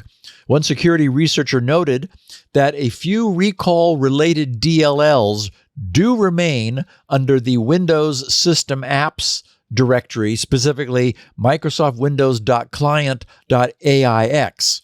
But this researcher noted that the core functionality is removed. So that's good.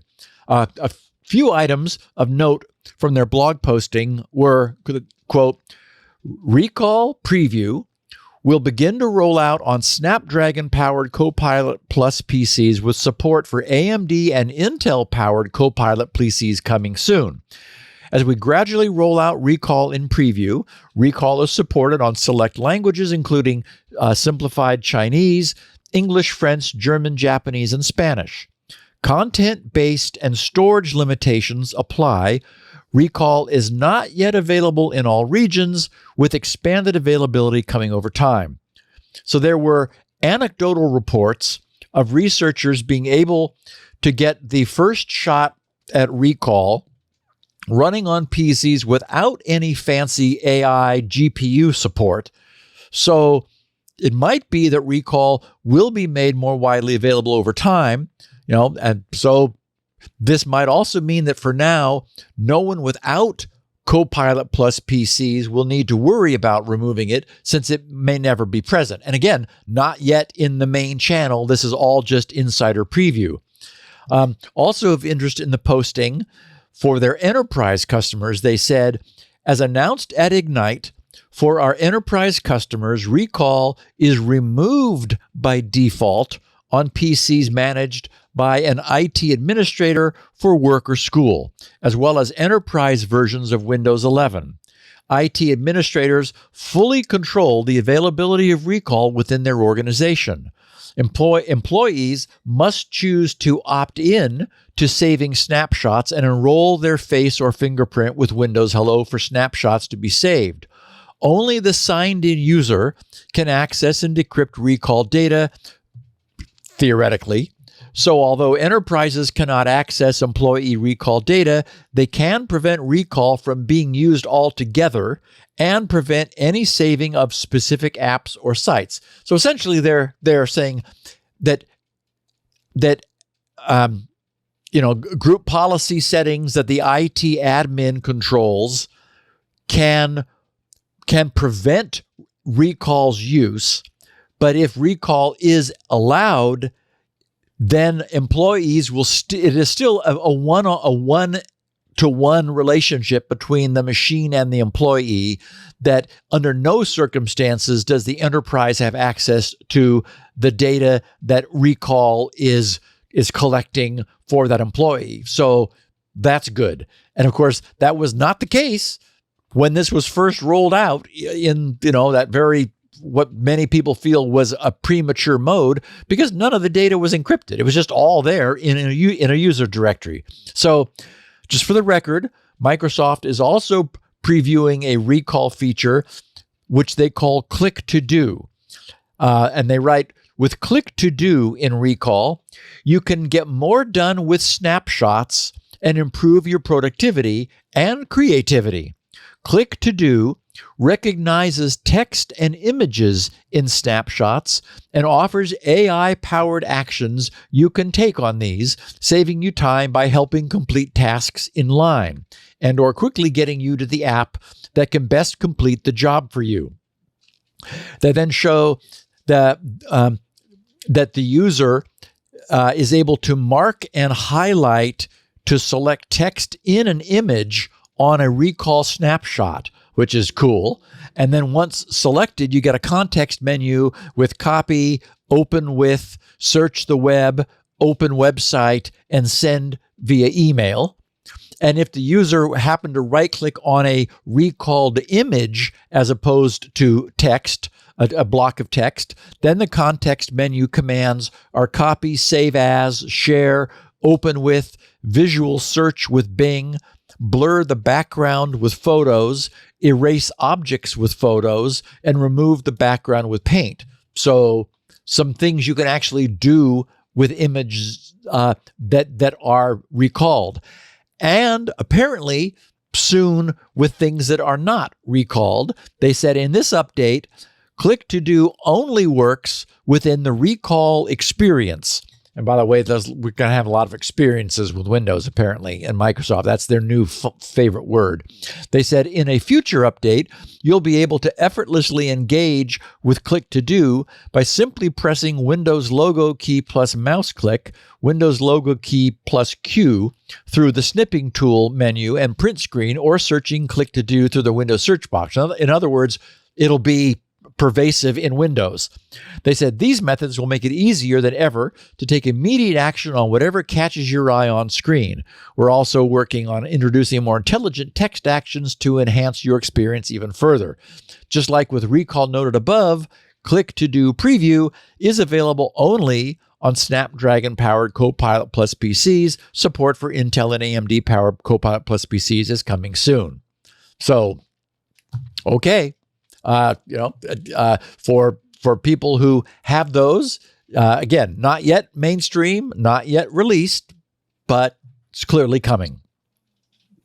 I was talking earlier about the fact that we absolutely know that very, very few of the now known to be vulnerable D-Link VPN routers will be removed from the internet as a result of D-Link's announcement of their serious vulnerability. How do we know? Well, all of the history that we've talked about on this podcast shows that. In this case, CISA maintains a list of the most exploited security vulnerabilities by year. We know that at least 60 known threat actors exploited vulnerabilities from CISA's list of the most exploited bugs last year. And we have details. According to the security firm VulnCheck, VULN check, the North Korean group Silent Kolima was the most active in this regard. They targeted 9 out of 15 CVEs from CISA's list. China and Russia's groups were the most active among the 60 known threat actors, with China sponsoring 15 groups of those 60 and Russia supporting 9 groups. And here's the most distressing news that gets back to why we know that few of those D-Link routers will be removed from service. Hopefully all of our listeners will, if there's any intersection between those D-Link routers and our listeners, the action will be taken. But VulnCheck reports that over 400,000 systems that are currently online at this moment are vulnerable to attacks using one of last year's most popular vulnerabilities. 400,000 systems online now are vulnerable to at least one of 2023's most popular, most exploited vulnerabilities. So, wow. We have to do better. As an industry, we really do somehow need to do better. Okay. It just shows you how hard it is to do, though. I mean, yeah. Well, and I'm sure that notices are going out. As I said, we all just get inured to them, essentially. We just stop paying attention to every one of them because it's like, oh my God. And finally it's like, oh yeah, fine. Well, we keep hearing that, but nothing ever bad happens until something bad happens. Okay, some great feedback from our listeners. Thomas wrote, on a recent episode, you mentioned a device that acts like a Bluetooth keyboard and connects via a dongle between a phone or other Bluetooth device and a computer, or basically anything you could plug a USB keyboard into. It sounds to me like an input stick, and that's http://inputstick.com. He said, a device that I used frequently as a hardware tech when replacing HP motherboards. After you replaced the motherboard, you had to enter a setup command string that was about 30 characters long and case sensitive. Since it was entered before/during BIOS, you could not copy it into the field from the web.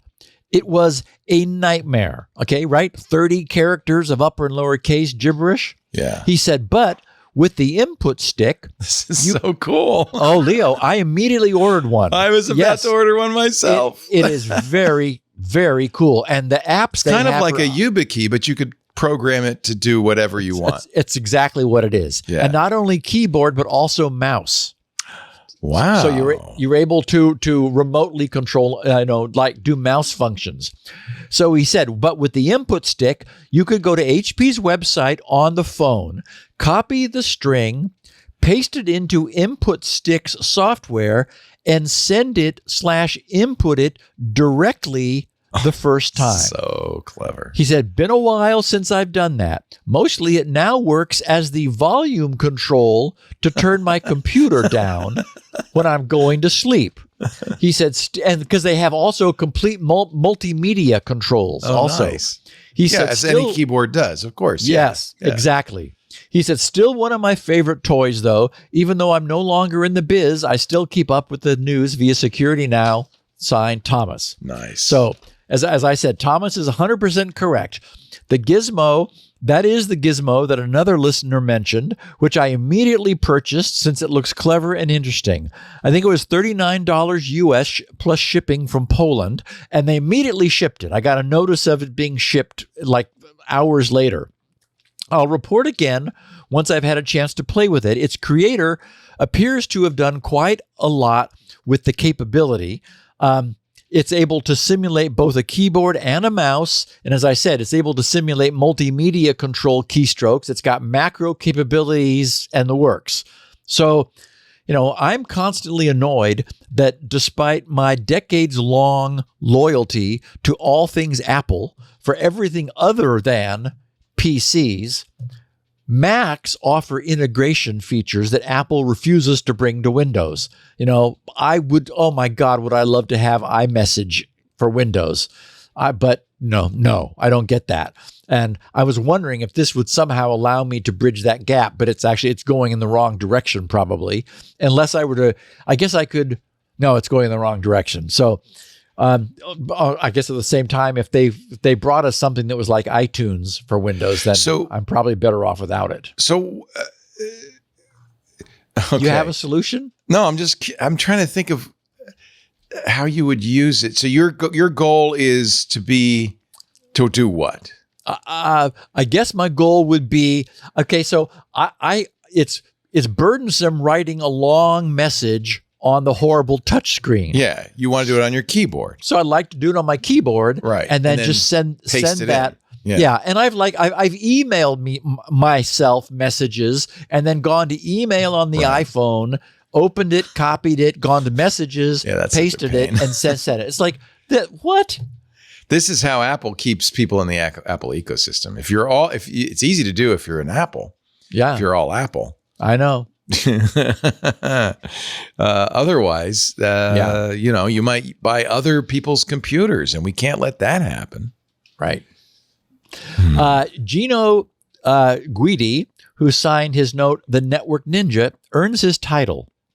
He wrote, Steve, was listening to the episode where you had a listener ask about how to capture the command and control, C2 traffic when it's using a hard-coded IP. The solution you offered would absolutely work. I think the more elegant solution would be to just NAT the destination.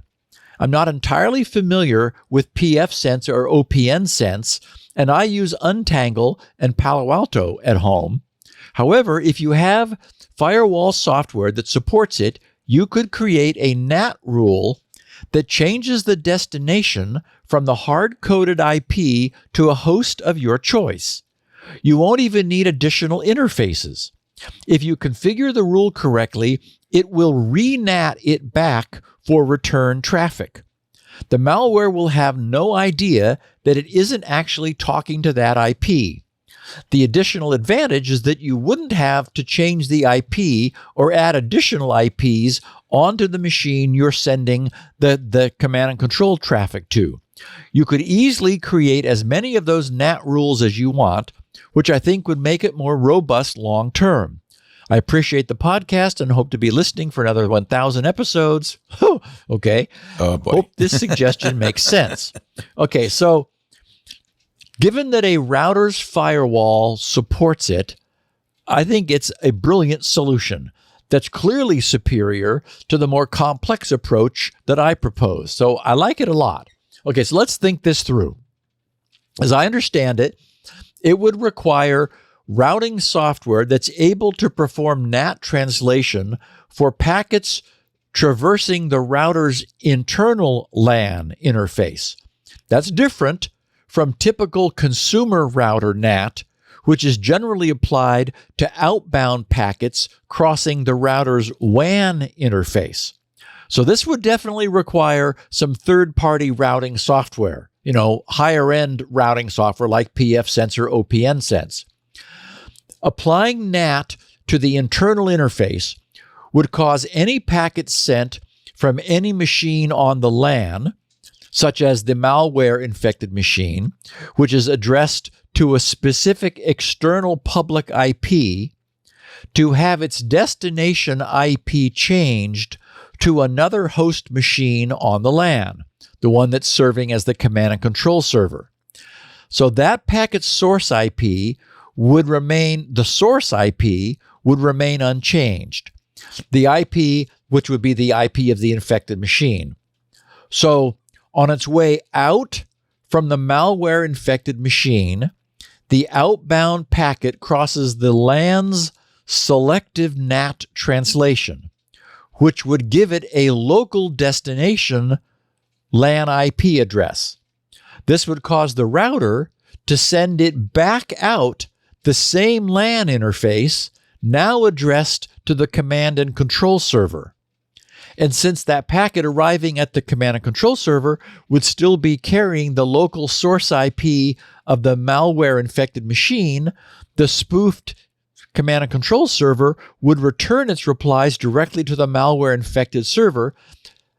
So it's an elegant solution, and I can't see why it wouldn't work. I haven't tried it, but it's a sort of an interesting concept.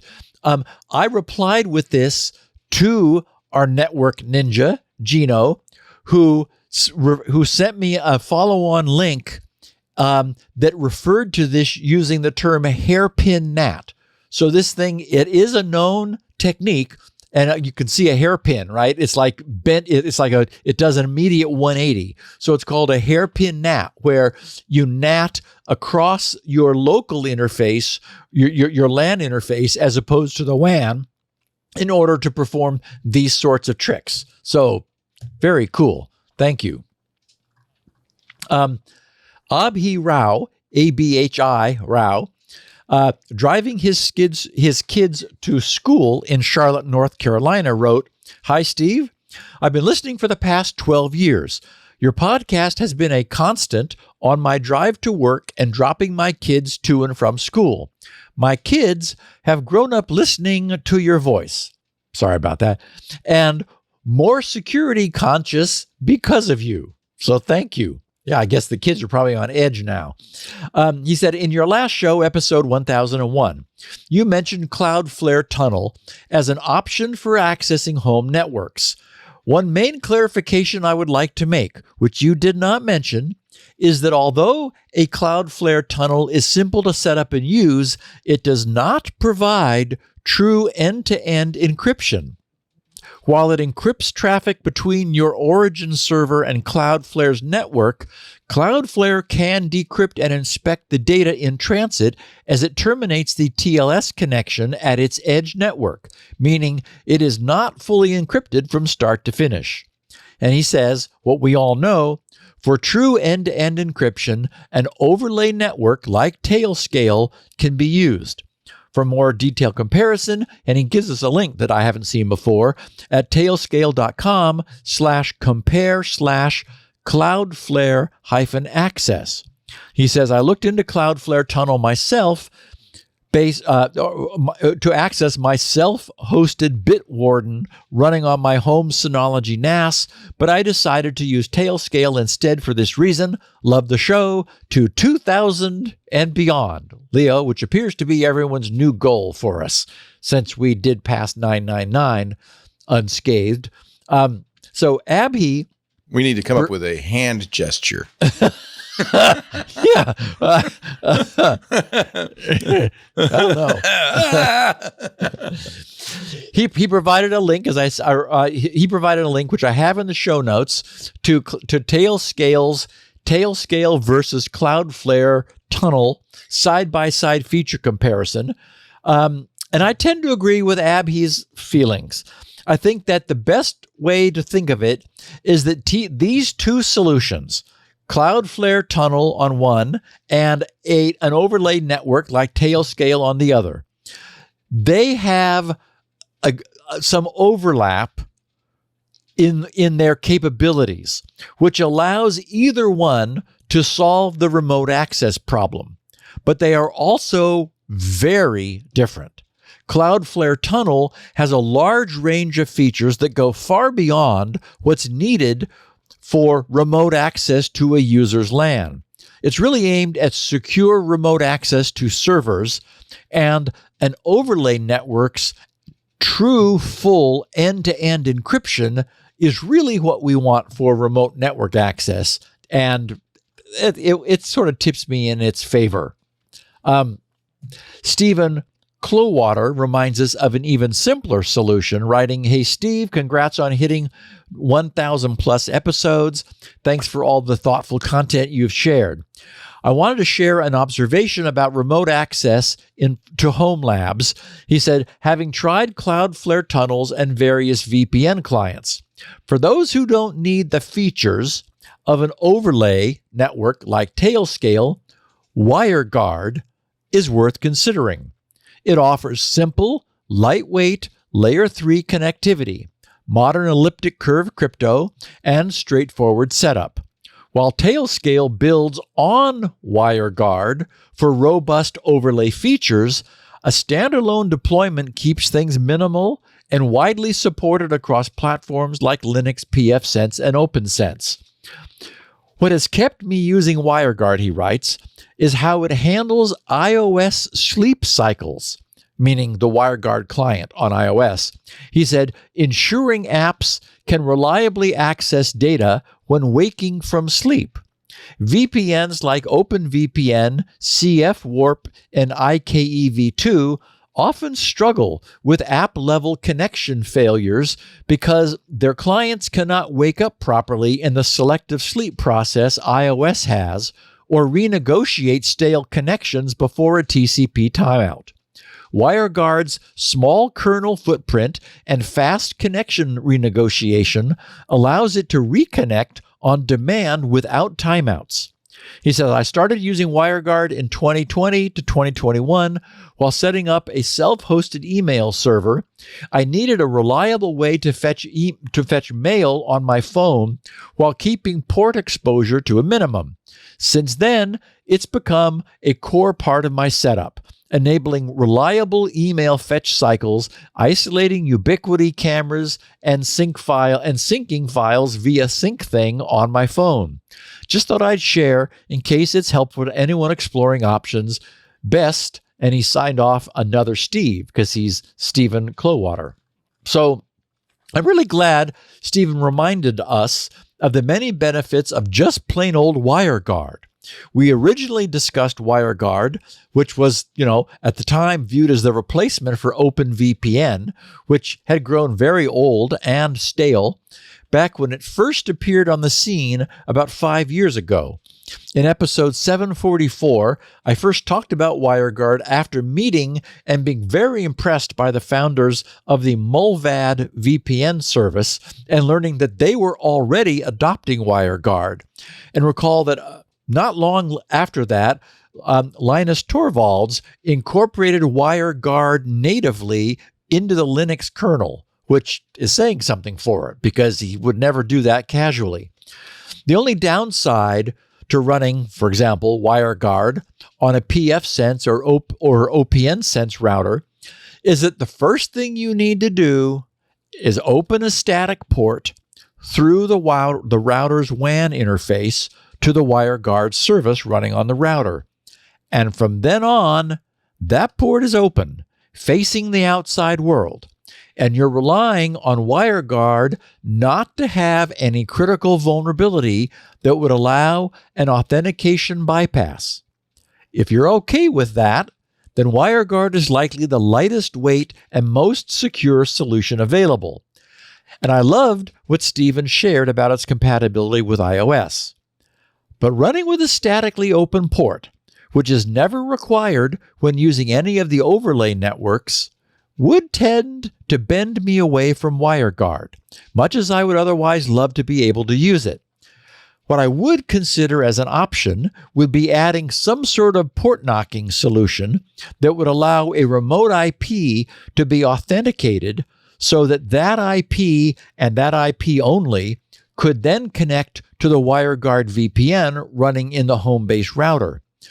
Since, for example, an ICMP ping packet can contain plenty of payload, a simple and secure challenge response mechanism that incorporates the endpoint IP addresses and some crypto would do the trick, And I would write one I would create it if only there were more hours in the day. But maybe somebody has or will. Enrico gave his note the subject EP989, backdoor or incompetence. And he said, Happy 1000. I'm still a bit behind. I'm listening to episode 989, where you talked about the Chinese RFID badge chip that was found to have a backdoor. We've heard plenty of reports about vulnerabilities found where the manufacturer left some debugging credentials in. We've also heard lots of reports about backdoors in products. I'm curious, in general, how does one determine if something is a backdoor or incompetence? How can the researcher infer intent?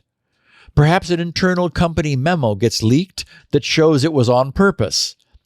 It is still hard to tell if this was mandated by the government unless top secret governments get leaked. Is it just based on the country that manufactured the device and whether they're friendly to the U.S.? I also heard about the guy that has done that has gone back and started listening to your podcast from episode 1. I wanted to do this too. However, I'm already over 10 episodes behind, so I just fall even further back. Only listen to podcasts while driving. Maybe I need to plan some long road trips. Okay, so I think Enrico makes a very valid point. Controversy is inherent when attempting to ascribe intent. The question of the Windows metafile escape, which I talked about last week, is another perfect example. Why was it there? Why had it been faithfully copied and re-implemented through many editions of Windows, even jumping from Windows 3, 95, 98, and ME over to the brand new Windows NT, where it had to be re-implemented? Was all that an accident? The original intent of its designers has been lost to history and we'll probably never know. And remember about 10 years ago, when Cisco kept discovering hidden backdoor credentials in one appliance after another, month after month. And I have discovering in quotes because, these were their own systems. How difficult could it be to discover an undocumented login account in software that they wrote and for which they have the source code? They just had to look. So I guess they just looked. And it's like, whoopsie. Anyway, since Cisco is not evil and never was, and since they were confessing over and over to what they kept finding in their own machines, I think, that's a case of poor judgment and changing times. 20 years ago, just as it may have been acceptable to design an escape hatch into Windows metafiles, it may have been acceptable for developers to just kind of lazily leave their development accounts in Cisco appliance firmware. Back then, it may have been no big deal, but as we've seen, times change, as does our expectations. My feeling is that in nearly all cases, it's just a mistake. For one thing, no clever developer would implement something that was meant to remain a secret by leaving a username and password in the firmware. That's way too obvious. If someone told any competent developer, okay, not somebody using PHP, I did say competent developer, to design in a backdoor, it would be far more well hidden. For example, it would be necessary to first bounce an ICMP ping packet off the device with a particular payload length. This would leave an insignificant trace. Then it would be done again with a different specific length. And that pair of events would prime the device to then accept anything originating from the same source IP only without requiring any authentication, or something like that. My point is, nothing as dumb and obvious as leaving a username and password account burned into the firmware. There are an infinite number of ways to bury a true backdoor in today's insanely complex systems. And there's something that keeps people awake at night because these things could be really difficult to find. Yeah, I guess the intent doesn't really matter. It's the fact that it exists, period, is sufficient. Yeah. Right. And I guess the real point is who else knows about it? Right. If Eventually, everybody knows. knows everything. Don't think you can hide anything. That's really the truth. Exactly. There are no backdoors. David in the U.S. wrote, "Hello, Steve. I'm a longtime listener, but haven't reached out before. I credit you in large part for my career in InfoSec. I was unable to get formal education in the field, so I self-taught using resources, including your podcast. It's been many years since I started my first job in the field, but I still listen regularly and learn a lot. Thank you for all your efforts. I'm sure this is an edge case, but regarding your remarks about Soho routers in Security Now 995, I was recently treated to an experience with a new Nokia. They still exist. Soho router / access point. I changed ISPs, and they provided one for free with a Wi-Fi access point ready to use. They came out and installed it for me and plugged what they thought was my computer into it. He says, parens, as if I had only one, haha. He said, after they left, I plugged my entire home infrastructure into their router. As a result of your recommendations some years ago, my main firewall is pfSense running on a Protectli unit, PROTECTLI that I mentioned recently. He said, I didn't bother to reconfigure the new Nokia box for a couple of days because I didn't consider it an important layer of security. However, I finally got around to logging into it and was stunned by what I found. For some unfathomable reason, the firewall was set to light filtering mode. Apparently, it had a short, self-described, non-disruptive block list it was using to blacklist certain things. However, it was not performing NAT services for the Ethernet. It was a pass-through mode by default, giving my public IP address to my pfSense firewall behind it. There was an option on the Nokia device to enable NAT, but it was disabled. While I would like to think that perhaps it detected the firewall behind it and switched itself off, I somehow doubt it was that smart. If I was a typical user, whatever I plugged into that Ethernet port would have been immediately exposed to the internet. The Wi-Fi did seem to be using NAT, so perhaps they thought that was good enough for most users. Okay, so this was really interesting to me. The thing that occurred to me first, after thinking about what David wrote, was that I'll bet almost no typical internet user today ever plugs anything into their router's wired Ethernet ports. I know that many of us who listen to this podcast do, but we're far from typical internet users. Wi-Fi really has overtaken wired Ethernet. And that's the only way I can think to explain what David experienced, is that, just everyone uses Wi-Fi. So that was what was set up in order to, share a single IP. Maybe that box. Maybe that Nokia just wants to say, anything you plug in is DMZ'd, and maybe that's, I wonder if it even says that. If you're going to hook up a web server to this, put it on the Ethernet port because then it'll be DMZ'd. It's directly connected to the internet, right? Yeah. As you can tell, not a recommended solution. Not a recommended solution. I have a couple inches at the bottom of this final page before we switch to today's main topic. Okay. So I wanted to answer the many questions I received from listeners who've taken note of the fact of the remarkable Pro box on the bookshelf behind me. You can see it right there over my left shoulder. It's right. It's there. I'm pointing at it. They've wanted to know what I think of it. I very much wanted to love it, but I don't. I wanted to like I don't. I wanted to like its support for color. its slightly higher pixel density, its larger size, and its reputed higher stylus tracking rate. But I don't. Its support for color feels like it's not ready for prime time. The display goes through all sorts of conniptions when using color. I mean, it's almost comical what the thing has to do with things flashing and switching back and forth and blinking. It's, it's clearly not easy to pull off color, and I don't think it was worth the effort. Also, the darn thing is heavy. I mean, it is really heavy.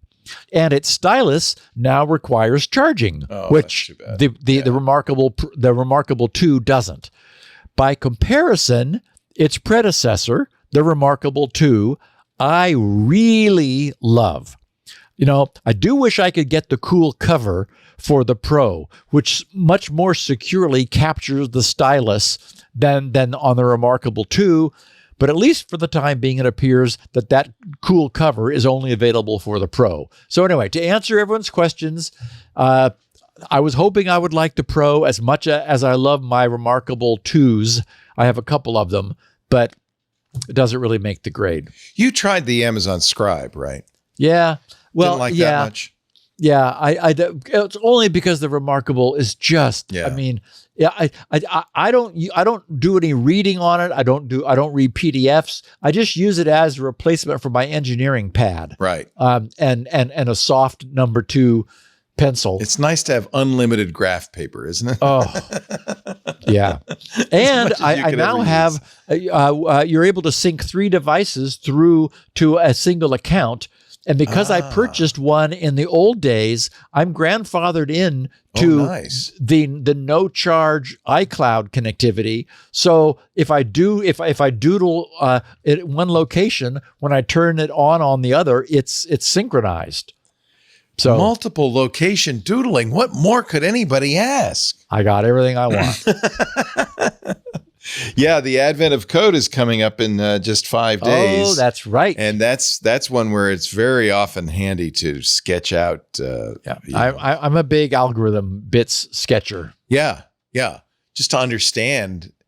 And the advent of code, it's all about text problems. And so to even understand the geometry, sometimes you have to draw it because otherwise it's like, In fact, there were people a couple of years ago cutting out paper and making paper cubes so they could understand the relationship of one side to another. No, I absolutely get it. The it's all those off by one problems. You want to make exactly sure that you mean greater than or greater than or equal. Right. And so I quickly jumped to a little sketching out a little simple example of a more complex problem. I do exactly the same thing. Yeah. Did we do all of our breaks? We have one more. Would you like to do one more? And then we'll talk about disconnected experiences. Whatever that is, we'll find out in just a moment. Why you may want to be disconnected from some of these experiences. Yes, please. Here's, you listen to the show, I'm sure, because it gives you. I'm right here. No, you do. I'm talking to our fine audience. Okay. Yeah. I was watching the F1 race on Sunday. It was in Las Vegas, and they talked to one of the drivers, longtime F1 driver, and they said, "Do you ever watch your races?" He says, "No, I was in it. I don't need to watch it. I know what happened." Yes, we don't listen to our own podcasts. We were in them, but I'm talking to you, our dear listeners, our wonderful listeners, who listen to this show for information, right? It's they get intelligence out of it. Governments have intelligence agencies. Why don't companies? Well, now you can with Flashpoint. This episode of Security Now brought to you by Flashpoint. For security leaders, this year has been insane. It's like no other year. Cyber threats matched with physical security concerns, and they're both increasing. And now you've got geopolitical instability adding a new layer of risk and uncertainty. And how important is it for you and for your business to know ahead of time where the threats lie? Let's talk numbers. Last year, there was a staggering 84% rise in ransomware attacks, almost doubled. A 34% jump in data breaches. That should give you chills. Nobody wants a data breach. The result, trillions with a T of dollars in financial losses, threats to safety worldwide. Well, okay, that's where our sponsor Flashpoint comes in. Flashpoint empowers organizations to make those mission-critical decisions that will keep their people and their assets safe. And it does it with information. That's what you need, information. By combining cutting-edge technology with the expertise of world-class analysts teams, and with Ignite, Flashpoint's award-winning threat intelligence platform, you get access to critical data, finished intelligence, you get alerts, you get analytics, and you get it all in one place. It's a dashboard to the world out there and what's happening. It helps you maximize your existing security investments. Some Flashpoint customers say they avoid $500 million in fraud losses every year and have a 482% ROI in 6 months. That's probably one of the reasons Flashpoint earned Frost & Sullivan's 2024 Global Product Leadership Award for unrivaled threat data and intelligence. Here's an example. A senior vice president of cyber operations at a big, I can't say the name, but you would know it, U.S. financial institution. He said, and this is the quote, Flashpoint saves us over $80 million in fraud losses every year. $80 million. Their proactive approach and sharp insights are crucial in keeping our financial institutions secure. They're not just a solution, they're a strategic partner helping us stay ahead of cyber threats. Wouldn't you like a partner like that? It's no wonder Flashpoint is trusted by both mission-critical businesses and even governments worldwide, because not everybody has their own intelligence service. Well, now you do with Flashpoint. To access the industry's best threat data and intelligence, visit flashpoint.io today. That's Flashpoint, F-L-A-S-H, Flashpoint, P-O-I-N-T, and it's .io, okay? Flashpoint.io, the best data for the best intelligence. We thank him so much for supporting Security Now. Really, it's a good match, right? Because we're both in the same business. And we thank you for supporting Security Now by telling them if they ask, oh yeah, I heard it on Security Now. Yeah, it was on Steve's show. That helps us. That way we can say, see, we're setting the traffic. All right, Steve, you got to explain the title. Okay, so the way things are going, it looks like I'll be needing to set up, I guess what I would call a sacrificial lamb PC. Oh, no. Oh, I'm so sorry. Yeah. Running the current, which is to say the latest Windows. The last thing I would use for myself would be such a machine, because Microsoft really does appear to be pushing well past the limits of what is acceptable practice for me. You know, Windows recall was a perfect case in point. If the industry hadn't pushed back so loudly and quickly, they may have delivered that first disaster. Who knows? But it occurs to me that if this podcast is going to continue to be as relevant as it has been in the past, it's becoming clear that I'm going to need to have a machine that's running what the rest of the unwashed masses are running, which is to say, you know, the latest version of Windows. There was a time when creating a sacrificial lamb PC meant exposing the machine to the internet without protection. As we know, the half-life of such machines is best measured in seconds, and not many of those. But the way the Windows desktop environment has been evolving, today the creation of a sacrificial lamb PC means just exposing a machine to Microsoft. The need for such a machine became clear when I encountered the news that Microsoft has silently enabled the use of its users' Microsoft Office Word and Excel document content for training its AI models. Rather than being straightforward and calling this something like, I don't know, how about AI training, they obscure it behind the title Microsoft Connected Experiences. Now, how the hell would anyone ever know that that means that they're training AI models? Connected experiences? And that's my point. This is what Windows has become. At the moment, I'm reporting this blind because I have no way to verify the reporting that I've seen. At the moment, I don't have a Windows 11 machine, and that's going to have to change. But okay, so here's what we know. In Microsoft's documentation, for their so-called connected experiences.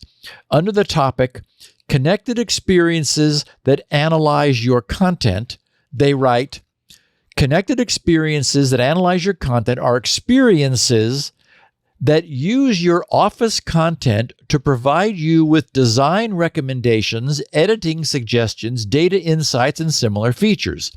Okay, the key phrases are analyze your content and connected. But connected to what and to where?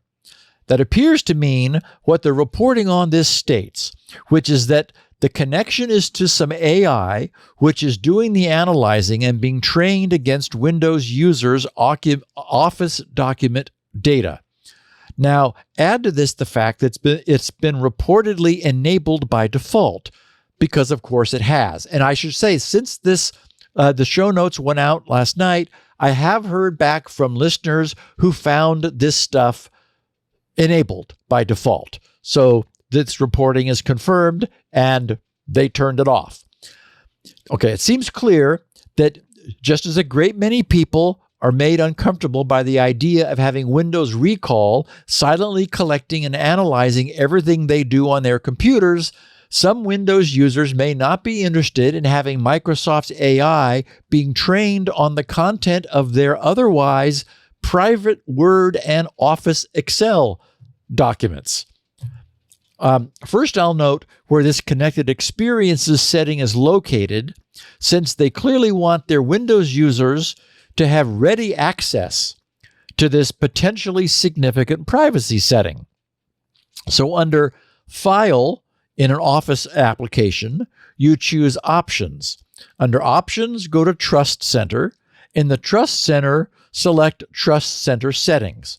There you'll find privacy options, which you need to select in order to get to the privacy settings. And on the privacy settings page, there's a section for optional connected experiences, where you should find a checkbox labeled Turn on optional connected experiences, which all regular users will reportedly find, and a bunch of our listeners has been thoughtfully enabled for you by default. Users whose machines or Microsoft accounts are managed by their organization may not have these options showing.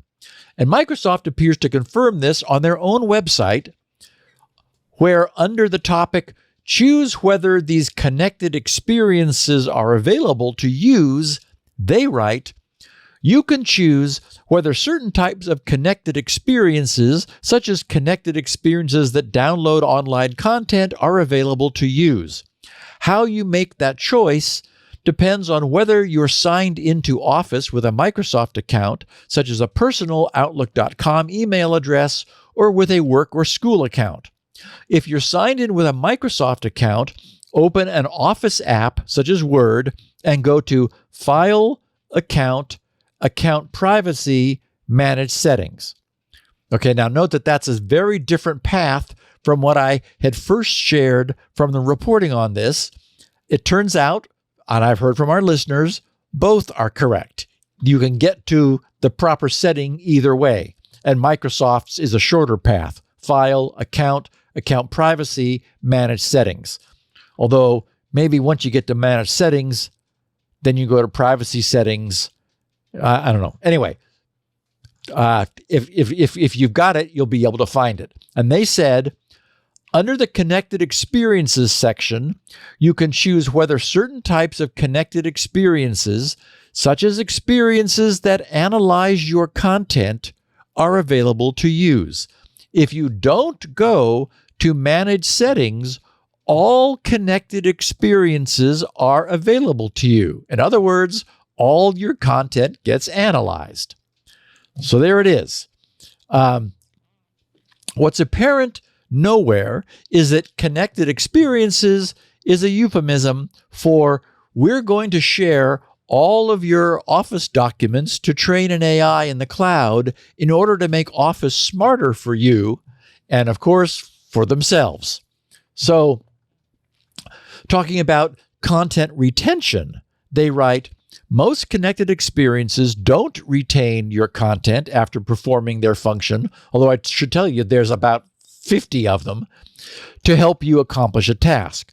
But there are a few exceptions. In those cases, Microsoft retains the content for as long as your account exists, and it's used to support, personalize, or improve that connected experience. Now, as I write this, part of me wonders whether I'm just becoming an old curmudgeon. Why not just, enjoy all of the many benefits of having Microsoft watching everything I do on my PC, thus allowing me to scroll back in time and ask questions about things I did in prior years, and sending my document content to the cloud to train their AIs so that it can provide me with more relevant stories on Edge's homepage, more relevant search results in Bing, and more relevant advertising on my Windows Start menu. And of course, I'm not being facetious when I say that many Windows users might actually want all of that. I get it. Just as many may have been enjoying having Candy Crush Soda Saga or whatever all that flippy tile nonsense is under Windows 10, along with Xbox crap that refuses to be removed. I've never owned an Xbox, but it has taken up residence on my Start menu nevertheless.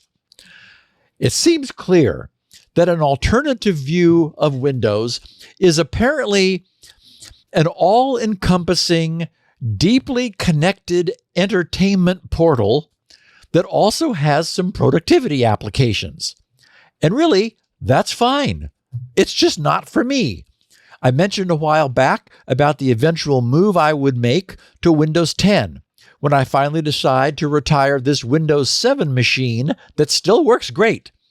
I was briefly thinking that a server edition might allow me to avoid all of this commercial crap before I remembered that I had tried that years ago when I wanted my desktop to be running the identical code as GRC's servers.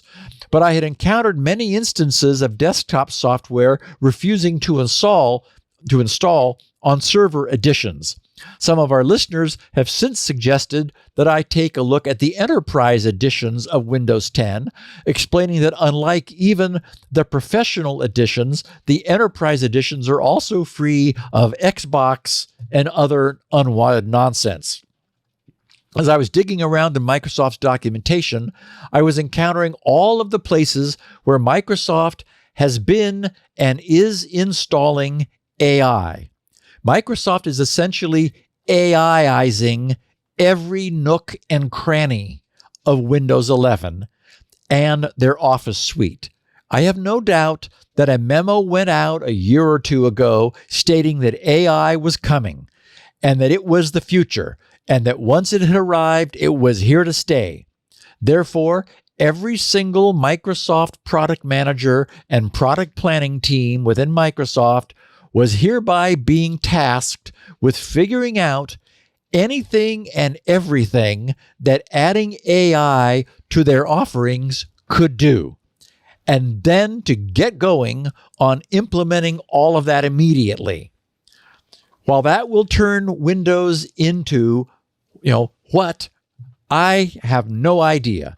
I know that it won't be any machine that I'm sitting in front of while I produce these weekly Security Now podcasts, nor while I'm working on code for the DNS benchmark, the Beyond Recall product, or SpinRight's 7, 8, and 9 and beyond.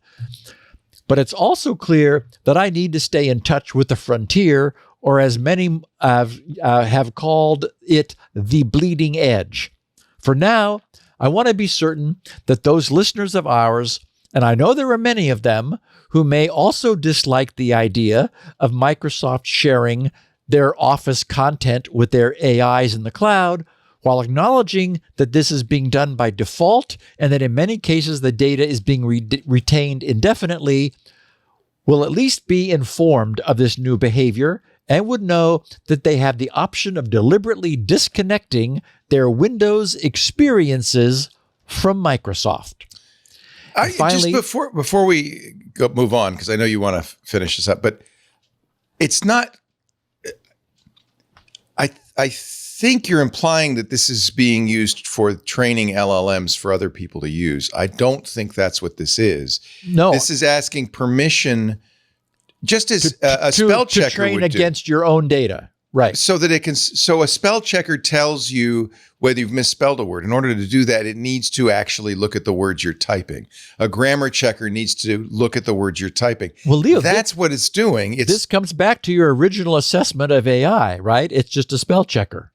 Well, yeah. I mean, so what Microsoft's offering you with these things is you're designing a it's kind of Clippy on steroids. You're designing a PowerPoint and it says, hey, I see what you're trying to do here. Would you like this image? It's that kind of thing. We'll have to check into this. I don't think it's sending it to their, a lot of content is, LinkedIn content is being sent to train LLMs. Mm-hmm. The New York Times is suing because they say OpenAI used it to train LLMs. I don't think that's what this is. We'll have to check in more detail about how much containment of the right. the data. They say they'll retain it because that's information you've provided that you, just like a cookie is, that might be useful down the road. Well, all of your previous documents that have been used to train an AI model that they maintain, I guess. Yeah, but the real question is it the AI model that is going to be used by others, which I don't think it is, because it would immediately be a problem in all businesses. Or is it an AI model that you will then be able to use for yourself? Yeah, probably we need to look at the terms of service and actually read the fine print. I'll ask Paul and Rich tomorrow, but my sense is it's not, going to send it out to their own LLM servers and train their own servers. Well, that would exfiltrate your own data. It is is basically for your use, just as a spell checker or grammar checker is for your use. Well, they're retaining something, and they're saying that they're retaining. So it is being sent to them. Yeah. After performing, they don't do it. After performing a function to help you accomplish a task, but there are a few exceptions. They retain your content for as long as your account exists, implying that it's attached to your account. Right. And it's used to support, personalize, or improve that connected experience, your experience. In other words, not for other people. But I will check into that because I think it is an important distinction. It's like Clippy. Clippy, if in the day, would have asked the same permissions. Hey, I'd like to keep track of everything you're doing so I can offer you suggestions. It's like that, except it's on steroids, right? Right. Anyway, I was done. I just wanted to wish all of our listeners who celebrate Thanksgiving, and I know Leo and all the Twit crew join me in wishing everyone the best holiday. And, with this particular opportunity to spend time, which is precious, with your family and friends. And don't argue about things. And we'll be back in December for more. And tell them to use a password manager. Thanks, Steve. Have a great Thanksgiving. All our love and best wishes to you and Lori, and have a great time. And we'll see you in December. Yay. Which is only a week away. It's next week. Don't get too concerned about that. We'll see you next week. Thank you, Steve. You can watch Security Now as we do it live every Tuesday, right after Mac Break Weekly. That's roughly 1:30 p.m. Pacific, 4:30 Eastern, 21:30 UTC. And we stream live on, 8 different channels now. Our Club Twit members can watch and chat along with us in Discord. But there's also a YouTube channel dedicated to Twit Live. That's youtube.com/twit/live. You can chat there too. We have chat there too, as we do on x.com, as we do on facebook.com. We stream live and you can chat with us live there. I see occasionally TikTok commenting coming through, kick.com. All of these have chats associated with the video, and I have a unified chat that I can see all of it. Have I left anybody out? TikTok, X, Kick, Facebook, LinkedIn, YouTube, twitch.tv. I left them out. You can also chat there. That's if you're watching live. Now, most people don't watch live. They like to watch after the fact. That's why we put copies of the show on our website, twit.tv/SN. We have audio and video. Steve also has the show on his website, grc.com. He has an unusual version, a quarter bandwidth, 16 kilobit version for the bandwidth impaired. He also has human written transcripts. They're very good. Elaine Ferris does those. So you can read along as you listen, or as Steve talked about last week, you can use it to search. And he has a 64 kilobit audio. That's all at grc.com. While you're there, check out SpinRite version 6.1, the world's best mass storage performance enhancer, recovery utility, and maintenance utility. It does all of that. And if you have an earlier copy, you can get 6.1 for free. If you don't get it now, because if you've got mass storage, you need SpinRay. Lots of other free stuff at this site, including Shields Up, which is a great way to test your router. I really love his new Valid Drive, which tests USB thumb drives that you buy on Amazon to make sure they actually have the storage capacity that is claimed. Surprisingly often, they do not. Valid Drive will do that, and that's absolutely free, plus lots of other freebies, fun information. Steve's site's really great, grc.com. One more thing on our site, actually two more things. One is, we're doing a best of, Anthony, for this show. I think we are. For the holidays? Yes. We are. So if you have a moment on this show that you thought was from 2024, you thought was, oh, we got to redo that. We're looking for little clips to put in our year-end best of security now. All you have to do is go to the website, twit.tv/best of. Give us as much information as you know, but don't get thrown by the form, because we're asking for everything, but you don't have to give us everything. Even just say, hey, that time when Steve and Leo tried to do the Vulcan salute, I remember that. That was great. Even that's a good start. If you remember the day, the time of year, the climate, whatever, that will help us do a best of. It's a lot of work, but our team likes to put those together. Or, well, we don't know if they like it. We make them put those together at the end of every year so we can give the staff the holidays off. Help us do that. The other thing I'd like you to do is go to our Club Twit page, twit.tv/clubtwit. There's some new things in Club Twit. If you're not a member, we now offer a 2-week free trial, which is a great way to see what you get for your $7 a month. You could also, when you sign up, you'll be getting a code that is a reference code, and every single person who signs up using your code gives you a free month. Do they get anything? They get like a discount or anything for using your code? Hey, it doesn't matter. They get the excitement, the thrill, the satisfaction, the deep-rooted satisfaction of knowing they're a member of Club Twit, the best podcast network in the world. $7 a month gets you ad-free versions of all the shows, extra content we put anywhere else. We don't put anywhere else. Cries from my cat down the hall. Actually, everybody gets that. Please join the club. It helps us financially. It looks like 2025 is going to be even rockier than 2024 was. The good news is the club now pays about half of our payroll, which is fantastic. Thank you. Help us out. twit.tv/clubtwit. $7 a month. It's worth it for the great content, right? Thanks to Anthony Nielsen, who's filling in today for Benito Gonzalez, who's taken some time off for the holidays. Appreciate your work, Anthony. Thanks to everybody for joining us. And I hope you will tune in next week, for Security Now. Bye-bye. Security Now.